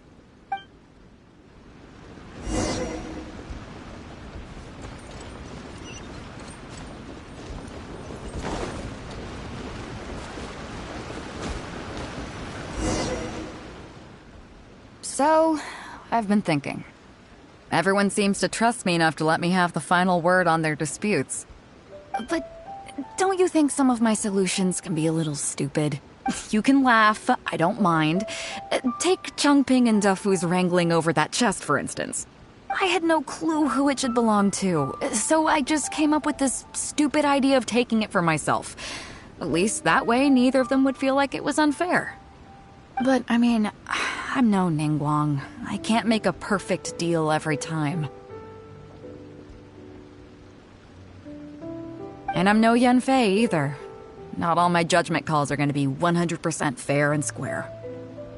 I am Beidou, and my strength is in trading favors. You think I should be more selective? Some people think their favors are so valuable that they need to plan out how and when to use them to maximize the return on their investment.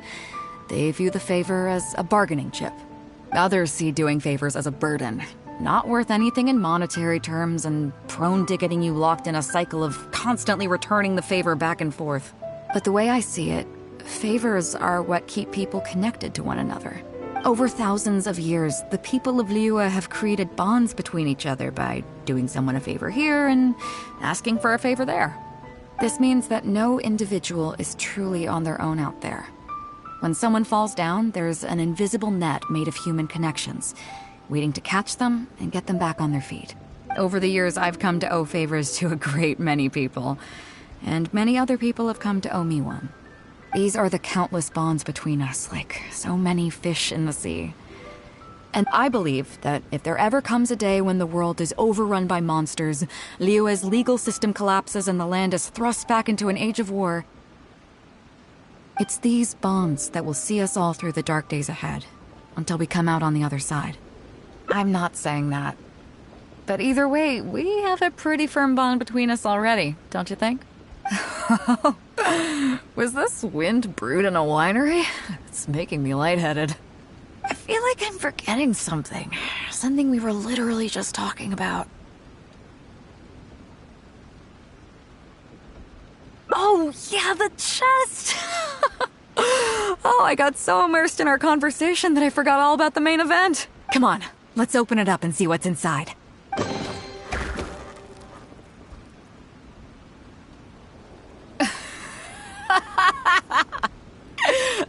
Oh, that's it?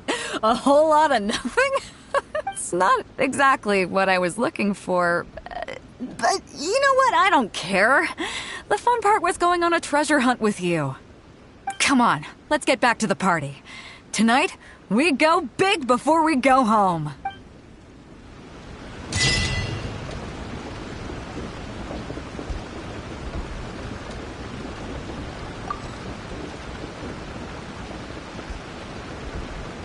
Going out into the world and investigating, turning the unknown into the known.